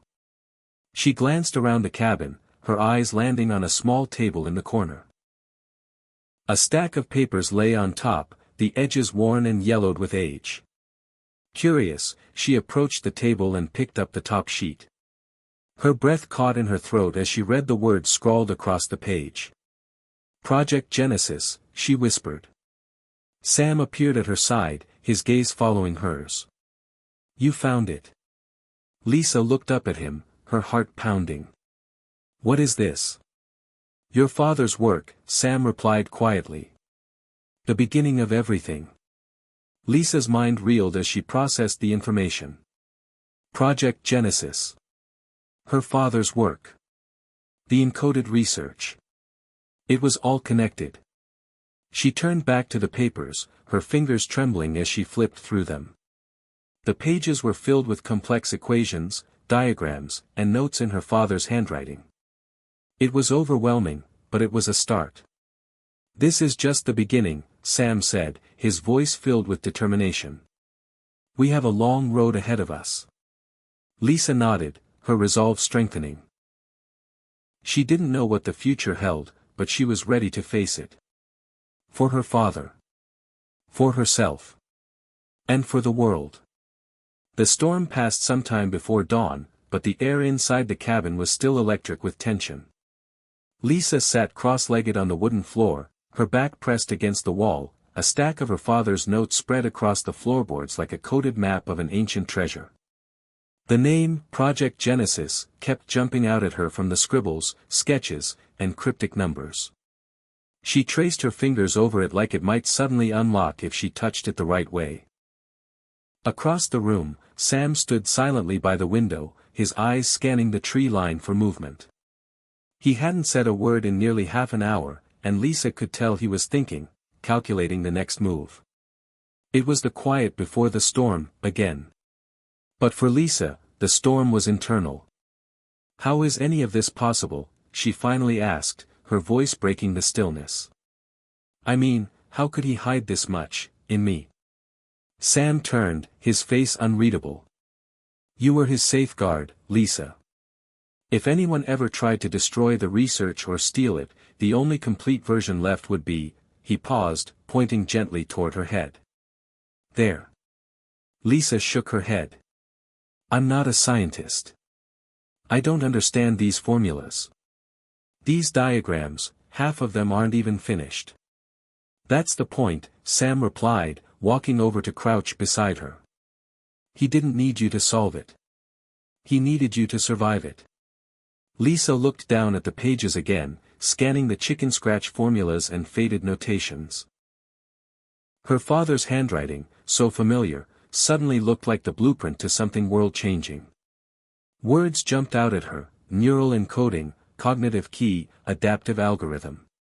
This wasn't just a nutritional discovery. It was something much bigger. Sam pointed to a line of text scribbled in the margin of one page. -3 Malawian Kwacha's phase initiated. Full cognition link only through Subject L. Subject L. That's you. Lisa's mouth went dry. She hadn't realized how far her father had gone to protect his work, or how central she was to it. Suddenly, a memory flickered to life in her mind, her father sitting by her bedside when she was 12, gently whispering scientific puzzles as bedtime stories. She had thought he was just being weird, quirky. Now she realized, he had been seeding information into her brain for years. "Oh my God," Lisa whispered. "He trained me." "Like, subconsciously?" Sam nodded. "Repetition, patterning, even tone matching, your father was ahead of his time. He made you the failsafe. You don't need the notes. You are the notes. She leaned back against the wall, stunned. The weight of everything hit her at once. She wasn't just being hunted because she was his daughter. She was being hunted because she was the only one left who could finish what he started. And if Dominion got to her, they wouldn't just be stealing data, they'd be unlocking something far more dangerous. I don't think I can do this, she whispered. Sam didn't respond immediately. Instead, he reached into his bag and pulled out a small black case. He opened it, revealing a flash drive, its casing engraved with a strange, wave-like symbol. Your father told me to give you this when the time came, he said quietly. It's a decoder. Not for the data. For you. Lisa took it slowly, turning the flash drive over in her hands. Sam explained, it's biometric. It only unlocks when your neural patterns are synced. If you're focused, calm, present. Whatever's inside will only reveal itself to you. She stared at it, unsure whether to laugh or cry. Of course it is. He smiled faintly. Welcome to your new life. They sat in silence for a while, the early morning light beginning to seep through the slatted blinds. Birds chirped somewhere outside.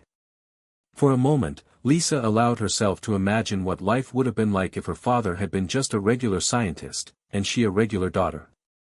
But that world was gone.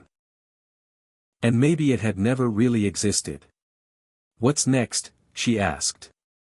Sam stood, glancing toward the window again. We follow the rest of the trail.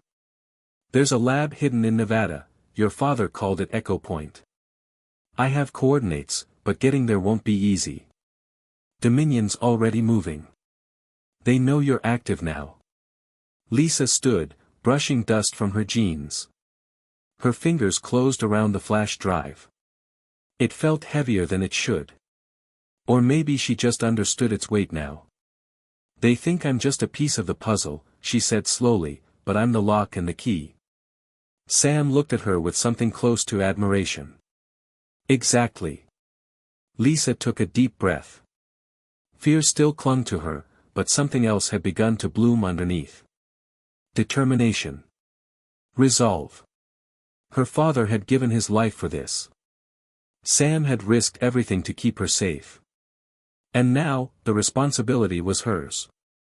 She tucked the flash drive into her pocket, grabbed the last of the papers, and looked at Sam. Let's finish what he started.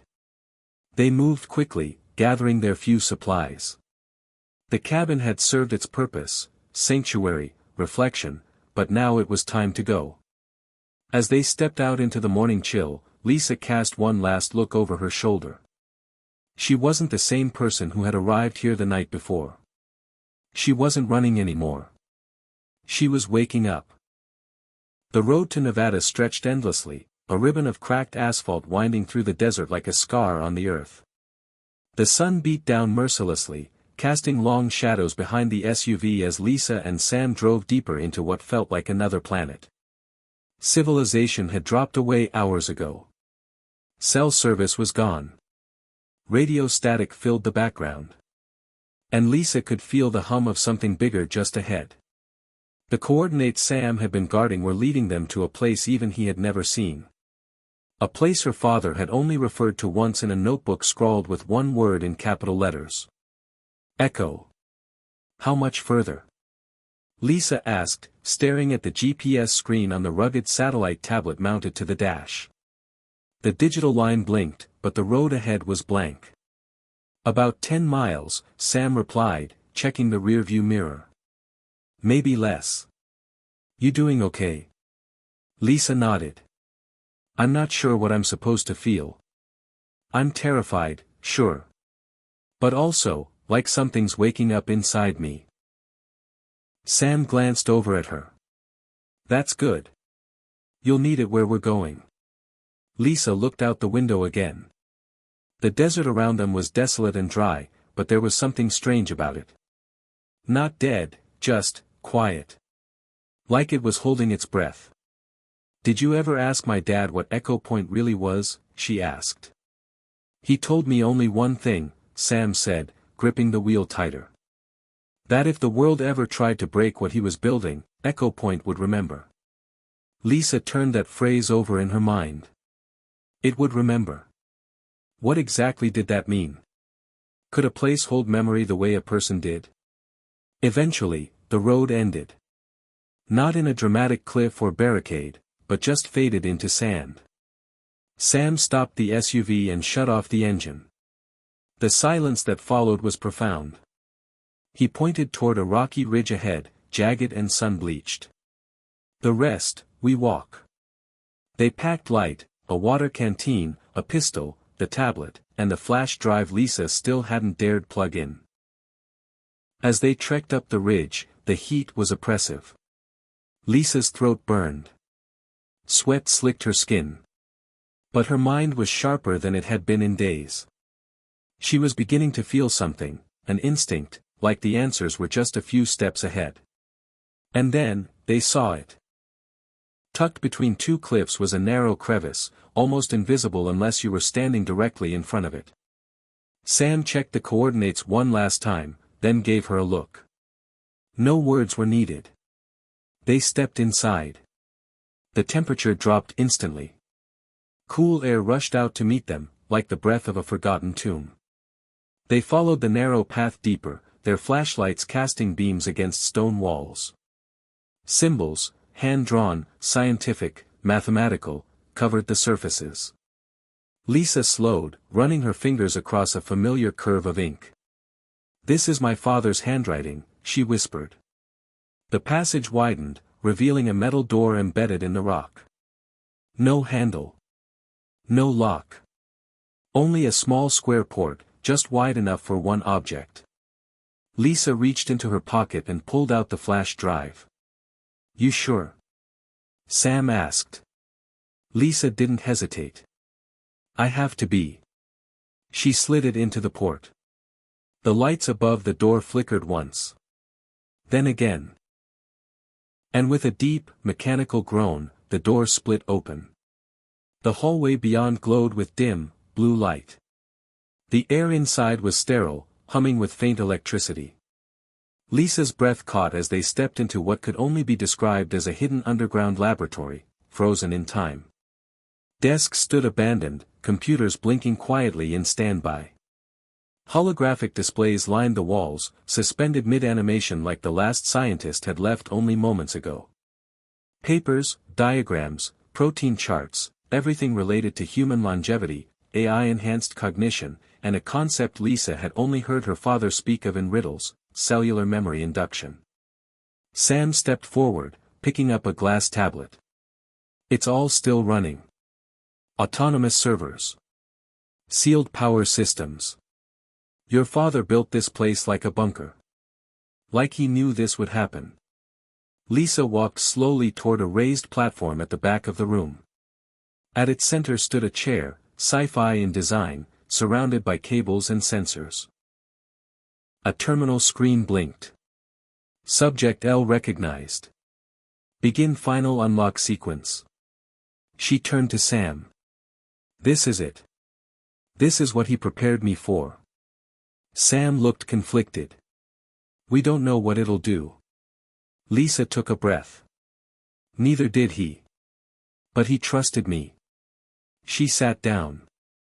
The machine hummed to life, cables aligning themselves automatically to her wrists, her temples. Her vision dimmed, and then exploded with light. She wasn't in the lab anymore. She was in memory. Not hers. His. Her father stood in front of her, a holographic echo of the man she knew. He was younger, maybe 45. His voice was soft. "If you're seeing this," he began, "it means the world I feared is already here. Dominion has risen. My work has been compromised. And the only safe place left for the key, was inside you." Lisa couldn't breathe. "You were my greatest experiment," he continued. "But also my greatest hope. You carry the encoding of the -3 Malawian Kwacha's serum, the neurological patterns needed to stabilize it, and the final sequence required to unlock its full potential. Without you, it's just code.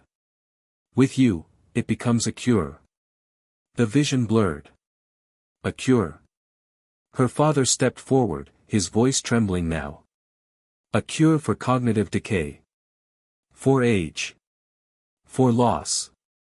The 3 foods I studied, black garlic, lion's mane, and sea buckthorn, they were just the ingredients. But you, Lisa, you were the vessel. The image faded. Lisa gasped as she came back into her body, the machine powering down slowly. Sam was beside her in an instant. What happened? I saw him, she whispered, tears streaming down her cheeks. He gave me everything. He trusted me to finish it. Sam nodded. Then we will. But we have to move, Dominion won't be far behind. Lisa stood, shakily. But in her eyes now was a fire Sam hadn't seen before. Not fear. Purpose. The hum of the Echo Point lab still lingered in the air as Lisa stepped away from the machine, her body trembling from the surge of information. Her father's final message had filled in the missing pieces, but it also opened a new, heavier question. Now what? Sam tapped frantically on one of the surviving touch panels.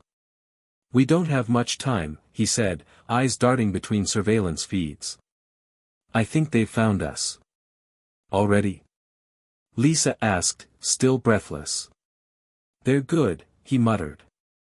Too good. On a nearby monitor, a drone feed lit up.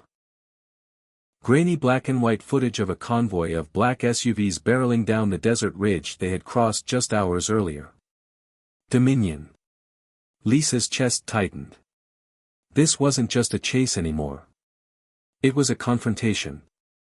And this time, they were cornered. She looked around the lab, her father's hidden sanctuary, now lit with urgency. Is there an exit tunnel? Sam nodded. Yes, but they'll expect that. We'll have to do something unpredictable. Lisa's eyes scanned the room. The research. We can't let them take it. I've already initiated the autodestruct, Sam said quietly. It'll wipe the entire system if either of us is compromised. Lisa paused, swallowing hard. You mean it'll wipe me, too? Sam met her eyes. Not if you're out of range. We've got a 20-minute window. The screens flashed red. A motion sensor had been triggered at the entrance. Showtime, Sam said grimly. Outside, the wind picked up, dust swirling in angry spirals across the desert floor. Dominion's SUVs ground to a halt near the cliff face. Men in black tactical gear fanned out quickly, armed and precise. Their leader, a tall man with a hawk-like nose and mirrored sunglasses, stepped forward. Agent Marcus Vale. Former CIA. Now Dominion's top hunter. He spoke into a comm unit clipped to his collar. Target is inside. We breach in 60 seconds. No survivors. Inside, Lisa shoved the last of her father's paper notes into a fireproof bag and strapped it to her back. Sam handed her a sidearm, compact, heavy. You remember how to use one? He asked. She nodded. Let's just hope I don't have to. The walls of the lab suddenly shook with the deep thud of an explosive charge.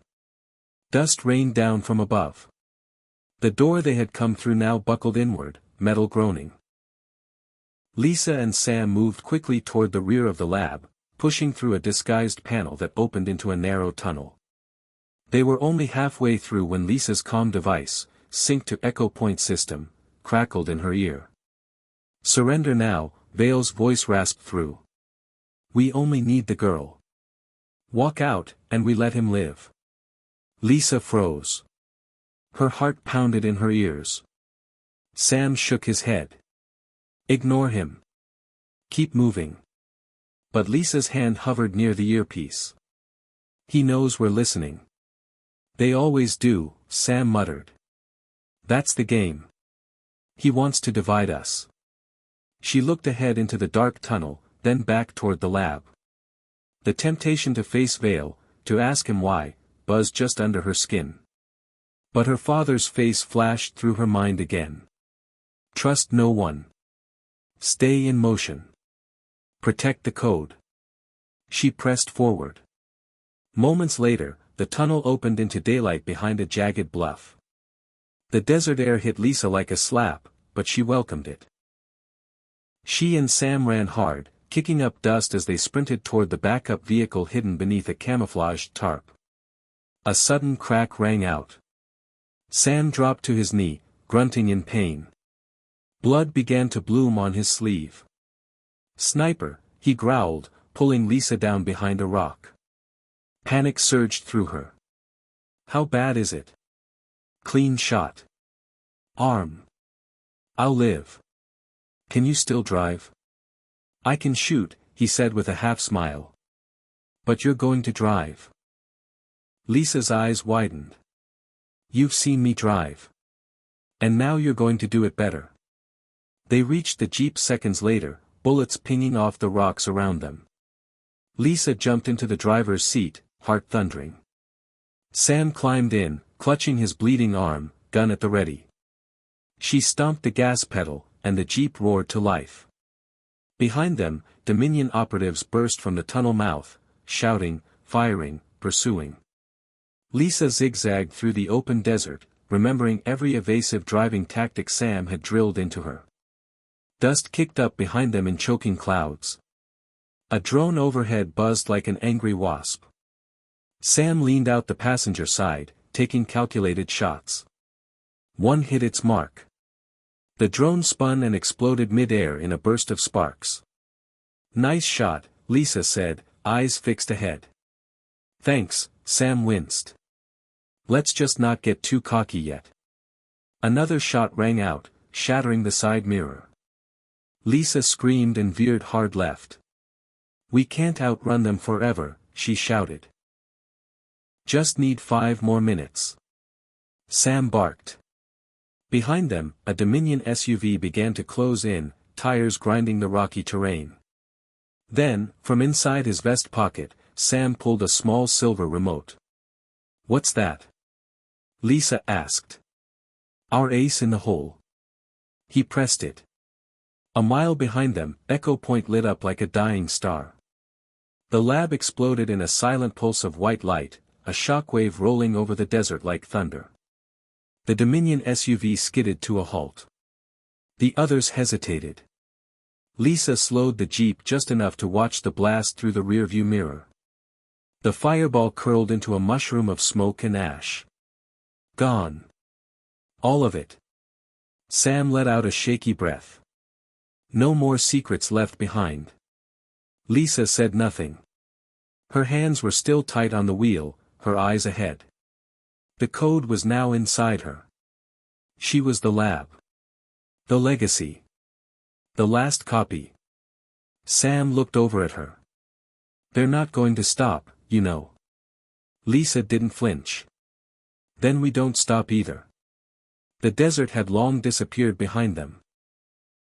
Lisa drove through the shadow of the Sierra Nevada, the mountains rising like ancient giants watching over her and Sam. The jeep rattled over uneven dirt roads, its suspension groaning with every mile, but it was still running. And so were they. Sam was in rough shape. His wounded arm was wrapped tightly in a field bandage, stained dark red, and his skin had gone pale beneath the layer of dust. He leaned against the window, breathing shallowly.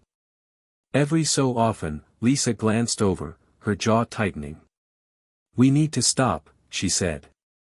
Sam didn't answer right away. Then, with a weak grin, "I didn't teach you to pull over when the bad guys are still chasing us. You also didn't teach me how to patch up a bullet wound in a moving jeep." Fair point. A sign flashed past in the dusk, Carson Hollow, 2 miles. Small town. "Might have a clinic," Lisa muttered. "Or at least someplace we can hide." Sam managed a nod. "If we're lucky, they won't know we're here yet." They pulled into Carson Hollow under cover of night. A ghost town, nearly. One gas station. One diner. A dusty motel with a flickering neon sign that read, vacancy. Lisa chose the motel. It was the kind of place no one asked questions, and no one gave answers. She paid cash. Once inside the room, Sam collapsed onto the bed, teeth clenched. Lisa grabbed the first aid kit from the Jeep and set to work. Alcohol. Gauze. Pressure. He bit down on a towel while she dug the bullet out with shaking hands. "You're tougher than you look," she said as she stitched the wound. "So are you," he whispered. When it was over, Sam fell into a restless sleep. Lisa didn't sleep. Instead, she sat on the floor next to the bed, laptop open, flash drive inserted. The final firewall was down. The system had recognized her brain signature. A blinking cursor awaited her command. She typed one word. Activate. The screen shifted. Files unfolded like petals, hundreds of them. Datasets. Video messages. Biometric codes. And one labeled, -3 Malawian Kwacha's formula sequence, final. She opened it. Inside were chemical diagrams, sequences of enzymes, instructions for synthesis. Everything needed to recreate what her father had discovered. Black garlic. Lion's mane mushroom. Sea buckthorn. 3 common ingredients. When modified at the molecular level, they became something else. Something that didn't just preserve health, it reversed damage. Neural regeneration. Mitochondrial stabilization. A complete reboot of cellular aging. It wasn't just a wellness formula. It was a biological miracle. Lisa read on, heart pounding. The formula didn't work on its own. It required a delivery agent, a human vector. Someone whose system had been trained to accept the encoded compounds over time. Someone like her. Her mind spun back to childhood. The strange teas her father had made her drink. The supplements. The puzzles. The fasting experiments. She was the prototype. The living proof. Suddenly, it clicked, her father hadn't just hidden the formula in her mind. He had grown it inside her. She was the cure. By sunrise, Lisa had replicated a partial serum using rudimentary tools from a makeshift kit Sam had carried. Just enough to begin. Sam stirred as she sat beside him with a syringe. "What's that?" he rasped. "It's what we've been chasing," she said. "You're going to be the first real subject." He blinked at her, unsure. "You sure it's safe?" Lisa didn't answer. She didn't need to. She injected it into his shoulder with steady hands. For a long moment, nothing happened. Then his body convulsed, just once, and then went still. His breathing deepened. Color returned to his cheeks. His pulse stabilized. And slowly, his eyes opened wide. "Holy," he murmured. "How do you feel?" Lisa asked. He looked down at his arm, the swelling had reduced. The pain had dulled. "I feel better." Lisa smiled, but it didn't last. Because outside the motel window, a black SUV rolled slowly down the street. Dominion had found them again.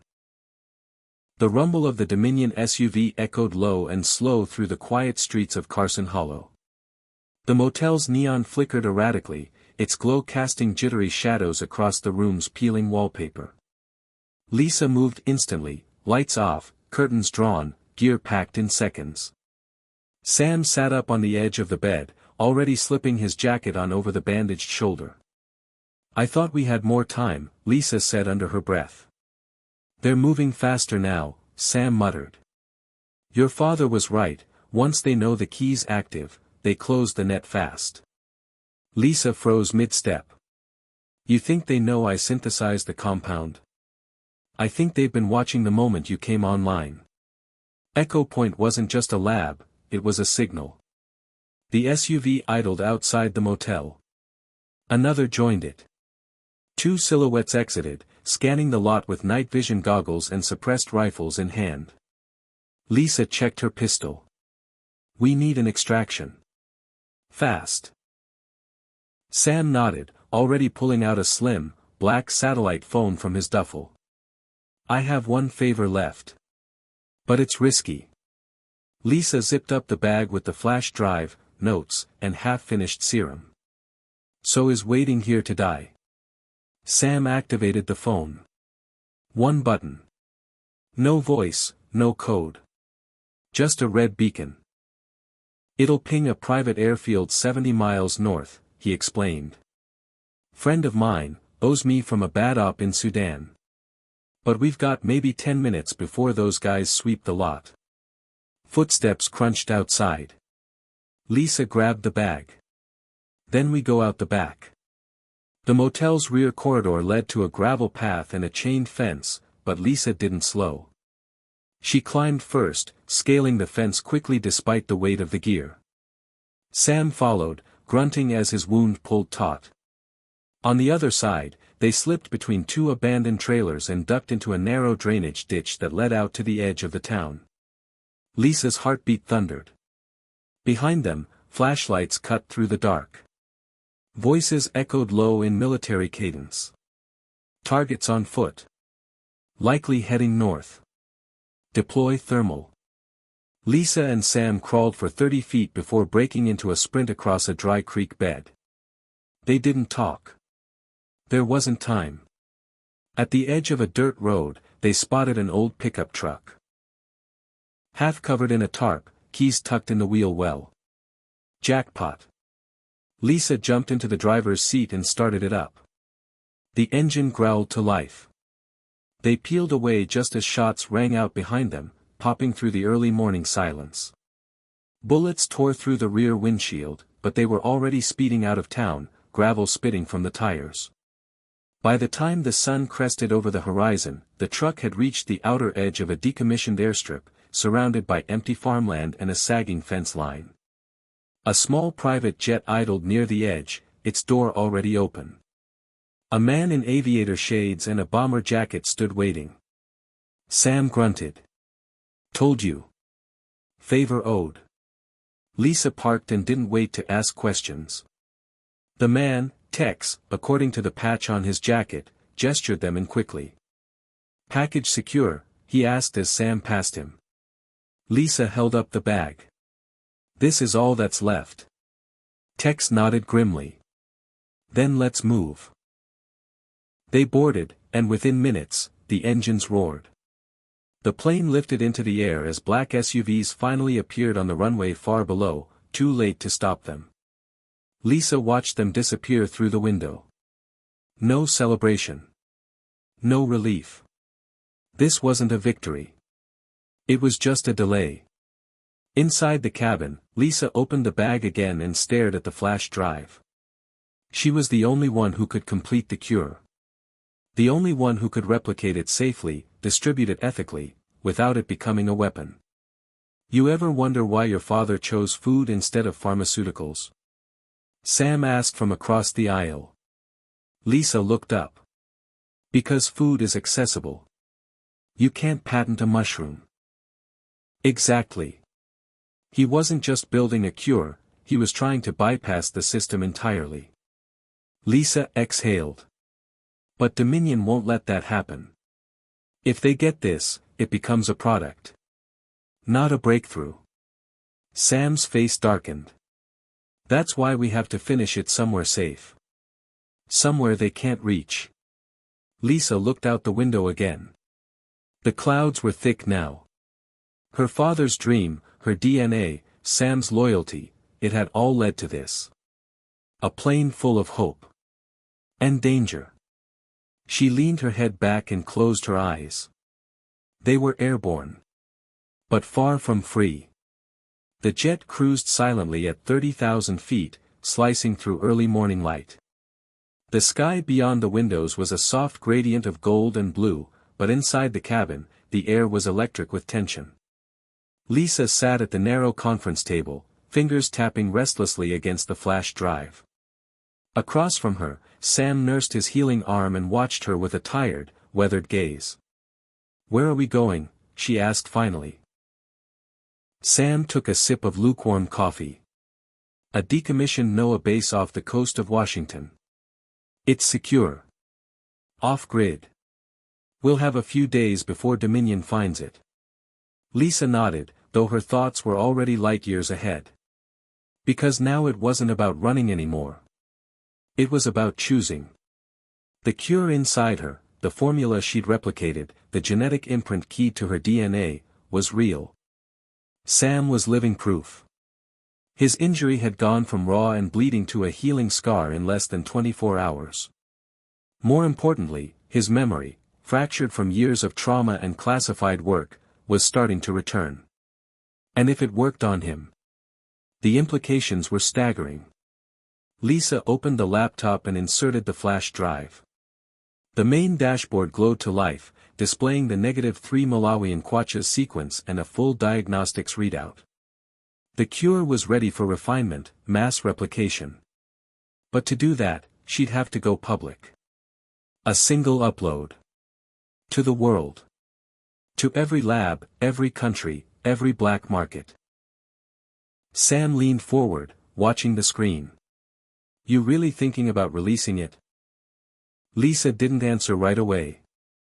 "My father wanted this to help people. Not become a commodity. But if I upload it, there's no controlling what happens next." Sam nodded slowly. "But if you don't? They'll find me," she said. "And they will control it." She turned the laptop so he could see. "Upload public, yes/no. Encrypt and destroy, yes/no." Sam's voice was low. "What does your gut say?" "My gut says people deserve this. My brain says it'll be corrupted the second it hits the net." A long pause stretched between them. Then, "You could pick 3, he said. Lisa frowned. 3. 3 people. Quietly. Privately. No uploads. No global access. You keep the cure alive, just enough to matter, without handing it to the monsters." Lisa looked at the flash drive. The serum had been born of 3 ingredients. Now she could save 3 lives. It felt poetic, and unfair. 3 isn't enough. But it's something. The plane began its descent. Tex, the pilot, buzzed in over the intercom. "We'll be wheels down in 6. Looks like Dominion's not here, yet." Lisa snapped the laptop shut. Decision postponed, but not avoided. Outside the window, the coastline loomed, jagged cliffs, dense forests, and a small facility hidden in the trees. The NOAA base looked abandoned, forgotten by time. Perfect. The landing was smooth, and soon they were inside the bunker-like facility. The air was thick with sea salt and old concrete. Sam swept the perimeter while Lisa unpacked their gear. A single hardline server room still functioned. This was her moment. She plugged in the drive. 3 options. 1. Upload to the world. 2. Encrypt and vanish. 3. Choose 3 people to save, in secret. Her fingers hovered over the keys. Then something beeped. The terminal next to her lit up, incoming connection detected. Lisa's eyes widened. How? Before she could react, the screen split in half. A face appeared. Marcus Vale. Dominion's hunter. But this time, he wasn't in a suit. No sunglasses. No sneer. Just a man. "I'm not here to threaten you," he said. "I'm here to offer you a deal." Lisa didn't speak. Didn't blink. "We'll find you eventually," Vale said. "You know that. But if you give us the sequence willingly, I'll make sure it's used the right way. Medical trials. Regulation. We can work together." Lisa finally found her voice. You murdered people to get this. Vale's jaw tightened. You're right. And maybe I deserve worse. But the cure doesn't. Don't make it vanish. Don't bury your father's legacy. Lisa's pulse raced. If I upload it, you'll own it. If I destroy it, millions suffer. And if I choose 3 people, it's selfish. Vale leaned forward, as if he could reach through the screen. Then be selfish. But be smart. The world's not ready for a miracle. Lisa looked at Sam, watching silently from the corner. Then she made her choice. She typed a single command. But we don't see what it is. Not yet. The screen faded. The drive was ejected. The system purged. Lisa turned to Sam. It's done. He studied her. Which one? She didn't answer. Not directly. Sometimes the best miracles, she said, aren't shared. They're protected. Sam's expression didn't change, but his eyes did. Respect. Trust. Maybe even peace. They packed up the last of their things. Because Dominion would come. But when they did, they'd find nothing but echoes. And Lisa? She had already moved on. 6 months later. The world kept turning. Stock markets rose and fell. Politicians bickered. Celebrities trended. But quietly, beneath the noise, whispers moved through elite medical circles, cutting-edge biotech labs, and obscure longevity forums. A file. A formula. A rumor. They called it the ghost cure. No one had seen it. No one had proof. Just stories of spontaneous recoveries. A war veteran who grew back nerve function. A woman in her 60s who ran her first ultramarathon after decades of rheumatoid arthritis. An exiled scientist in Norway who refused to confirm or deny the claims, but whose health suddenly, mysteriously bloomed. Lisa watched it all unfold from a quiet house deep in the forests of the Pacific Northwest. She lived off the grid now, no credit cards, no phone, no traceable signals. Just a small greenhouse, a garden, and solar panels tucked under the tree canopy. She grew her own food. Black garlic. Sea buckthorn. Lion's mane mushrooms. Every ingredient of the cure was here. But only she knew how to activate them. The serum hadn't been uploaded. Nor had it been destroyed. She had chosen a third way, 3 private doses. 3 people. 3 chances to test the formula. Not for fame. Not for profit. But for clarity. Sam was the first. Still healthy, still strong. Working from the shadows to uncover Dominion's remaining networks. The second was a pediatric oncologist in Chicago, who had cured 3 terminal children, off record. She had disappeared shortly after. And the third? Lisa paused her morning routine to check the trail camera outside. Footsteps. Someone was coming up the gravel path. A tall figure in a windbreaker, carrying nothing but a duffel bag. She didn't reach for a weapon. She recognized the silhouette. Marcus Vale. Dominion's former hunter. Now retired, excommunicated after the Echo Point disaster. Publicly disgraced. Privately, transformed. She opened the door. Lisa, he said quietly. You knew I'd come. I didn't know if you'd survive getting here. He chuckled. I walked the last 40 miles. I needed the time to think. Lisa stepped aside. You found peace? Vale nodded. Enough to stop chasing ghosts. They sat in the greenhouse. Lisa poured 2 mugs of herbal tea, infused with lion's mane and a sliver of fermented garlic. He sipped and smiled faintly. So, he said, looking around. You kept it all. But you didn't release it. No, Lisa said. But I didn't bury it either. He studied her. Then what happens now? Lisa looked at the horizon. Now, nothing happens. Until the world is ready. Not to own it, but to understand it. Vale nodded, slow and thoughtful. Can I ask something? Lisa turned to him. If it's real, if it truly works, why haven't you taken the full dose? She hesitated, then smiled. Because I don't want to live forever, she said. I just want to live right. The forest was quiet again. Birds returned to their songs. Rain tapped gently on the greenhouse roof. Lisa had gone back to planting, preparing her next cycle of fermentation. The world, for a while, had stopped asking questions. But the secrets didn't. One gray afternoon, while digging through her father's old notebooks, most of them memorized by now, Lisa noticed something strange.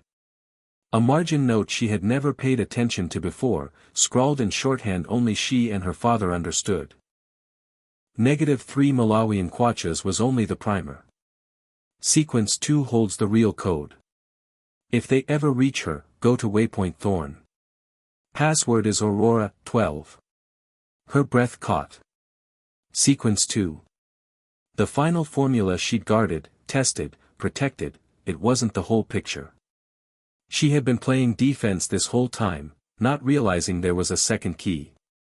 She immediately pulled out the flash drive and scoured it again, this time not searching by keyword or molecular structure, but by file architecture. Hidden inside an unrelated folder, titled innocently, soiltemps_2004, was an encrypted volume. Locked behind a biometric challenge.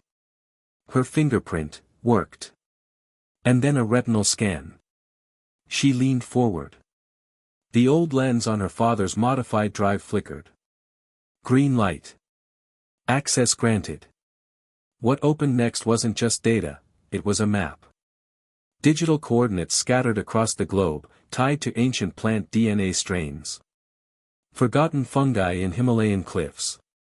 Arctic roots with cellular regenerative capabilities.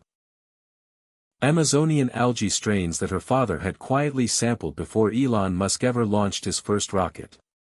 This wasn't a cure. This was a library of survival. Not just for aging.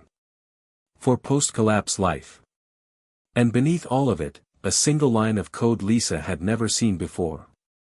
If -3 Malawian kwachas heals the body, -4 Malawian kwachas adapts the species. She sat frozen for nearly 10 minutes, staring at the screen, then finally whispered.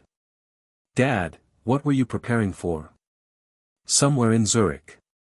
A Dominion vault is opened under special clearance. Inside. A preserved DNA sample, labeled MK4. Prototype B. A technician turns to a man in a gray suit. She doesn't know we already began the trials. He nods coldly. She'll find out. But by then, she'll be obsolete. Lisa hadn't slept in 3 days. The map on her screen still shimmered in front of her, like an ever-expanding web of possibility. Each coordinate, each molecular strain tied to places she could only dream of going. But she knew. This wasn't about discovery anymore. This was about something much darker. The DNA sample. The -4 Malawian kwachas prototype. Her fingers hovered over the keyboard, hesitant. She hadn't anticipated the kind of resistance Dominion would throw at her. She'd underestimated them. But now, they had their hands on something bigger than the cure for aging. They were after evolution itself. The thought twisted in her mind. Her father had always said that biological mastery was the only way to solve humanity's most pressing issues, disease, aging, even environmental collapse. But the -4 Malawian kwachas, the code buried in the plants and algae, was more than just a fix for aging. It was a weapon of mass adaptation. A force that could change the very way humans interacted with their environment, making them nearly indestructible. Was that her father's dream? Or his curse? The screen flickered as Lisa opened a new file titled Waypoint Thorn. A series of coordinates flashed on the map, marked by red dots, locations her father had once visited. Some were inaccessible. Deep caves in the Andes, abandoned labs in Eastern Europe, an island off the coast of Madagascar. But there was one entry that stood out. A place only a few miles from where she was now. Waypoint Thorn, she whispered to herself. This is it. But who else knew about it? And why had her father left this breadcrumb trail for her to follow? The storm outside was growing stronger. Thunder cracked through the skies, and the wind howled through the trees like some kind of ancient warning. Lisa stood up, feeling the weight of the decision pressing down on her. Should she trust the data? Could she go to these places without triggering a chain reaction of global chaos? Sam, she muttered, as if saying his name might bring him into the room to help her make sense of it all. Just as she picked up her phone to dial his number, an encrypted message flashed across her screen. From Sam. Subject, urgent, meet at the safe house. Her heart skipped a beat. She had been expecting a call. But this was different. The message was brief, urgent, and unsettling. There was no explanation, no reassurance. Just a location. Lisa grabbed her jacket, locked the door to her greenhouse, and packed a small bag, her father's journal, the encrypted flash drive, and a few personal items. As she drove through the winding forest road, her thoughts raced. What was Sam trying to tell her? Had Dominion found them? Had they discovered what she had uncovered about -4 Malawian kwachas? When she arrived at the safe house, an unassuming cabin tucked away in the hills, Sam was already there, pacing in the front yard. He had a grim expression on his face, and his arm was in a sling again, though the wound had healed. What's going on? Lisa asked, stepping out of the car. You need to see this, Sam said, his voice low and urgent. He gestured for her to follow him inside. Lisa entered the cabin and found a map pinned to the wall. It was covered in red marks, just like the one she had seen on her laptop, but there were new locations, many of them clustered in the Middle East and Africa. -4 Malawian kwachas, Sam said quietly. They're already starting the trials. Lisa froze. What do you mean? They've taken the DNA sequences we were working on, your father's research, and started injecting people with it. The results, they're terrifying. It's like they're trying to create a superhuman army. Lisa's pulse quickened. How do you know this? I've been tracking them, Sam replied. The trials are happening at multiple sites. Some are remote. Some are in plain sight. But the common thread is clear, they're testing the adaptive capabilities of -4 Malawian kwachas on human subjects. Lisa turned to the map, studying the locations. This is bad. This is worse than I thought. You're not the only one they're hunting, Sam said, his eyes dark with worry. They know you have the key to -4 Malawian kwachas. They'll stop at nothing to get it. Lisa ran her fingers over the coordinates, tracing the lines with her eyes. The thing is, she whispered, I don't think they understand what they're dealing with. -4 Malawian kwachas isn't just a cure, or an adaptation. It's evolution. And evolution doesn't play by rules. Suddenly, the sound of a door slamming outside cut through the conversation. Sam grabbed her arm. We need to move. Now. Without another word, Lisa followed him as they rushed to the back door. But when they stepped out into the yard, they were not alone. Dominion's agents, armed and ready, emerged from the shadows, encircling them. The leader of the group, a tall figure with cold, calculating eyes, stepped forward. We've been looking for you, he said with a slight smile. And we've found everything we need. Lisa's heart raced as she realized what had just happened. She was no longer running. She wasn't hiding anymore. She was the one being hunted. Hit subscribe and leave a comment with where you're watching from. This story might just spark a new beginning. What's one thing that always pushes you forward, even when things get tough.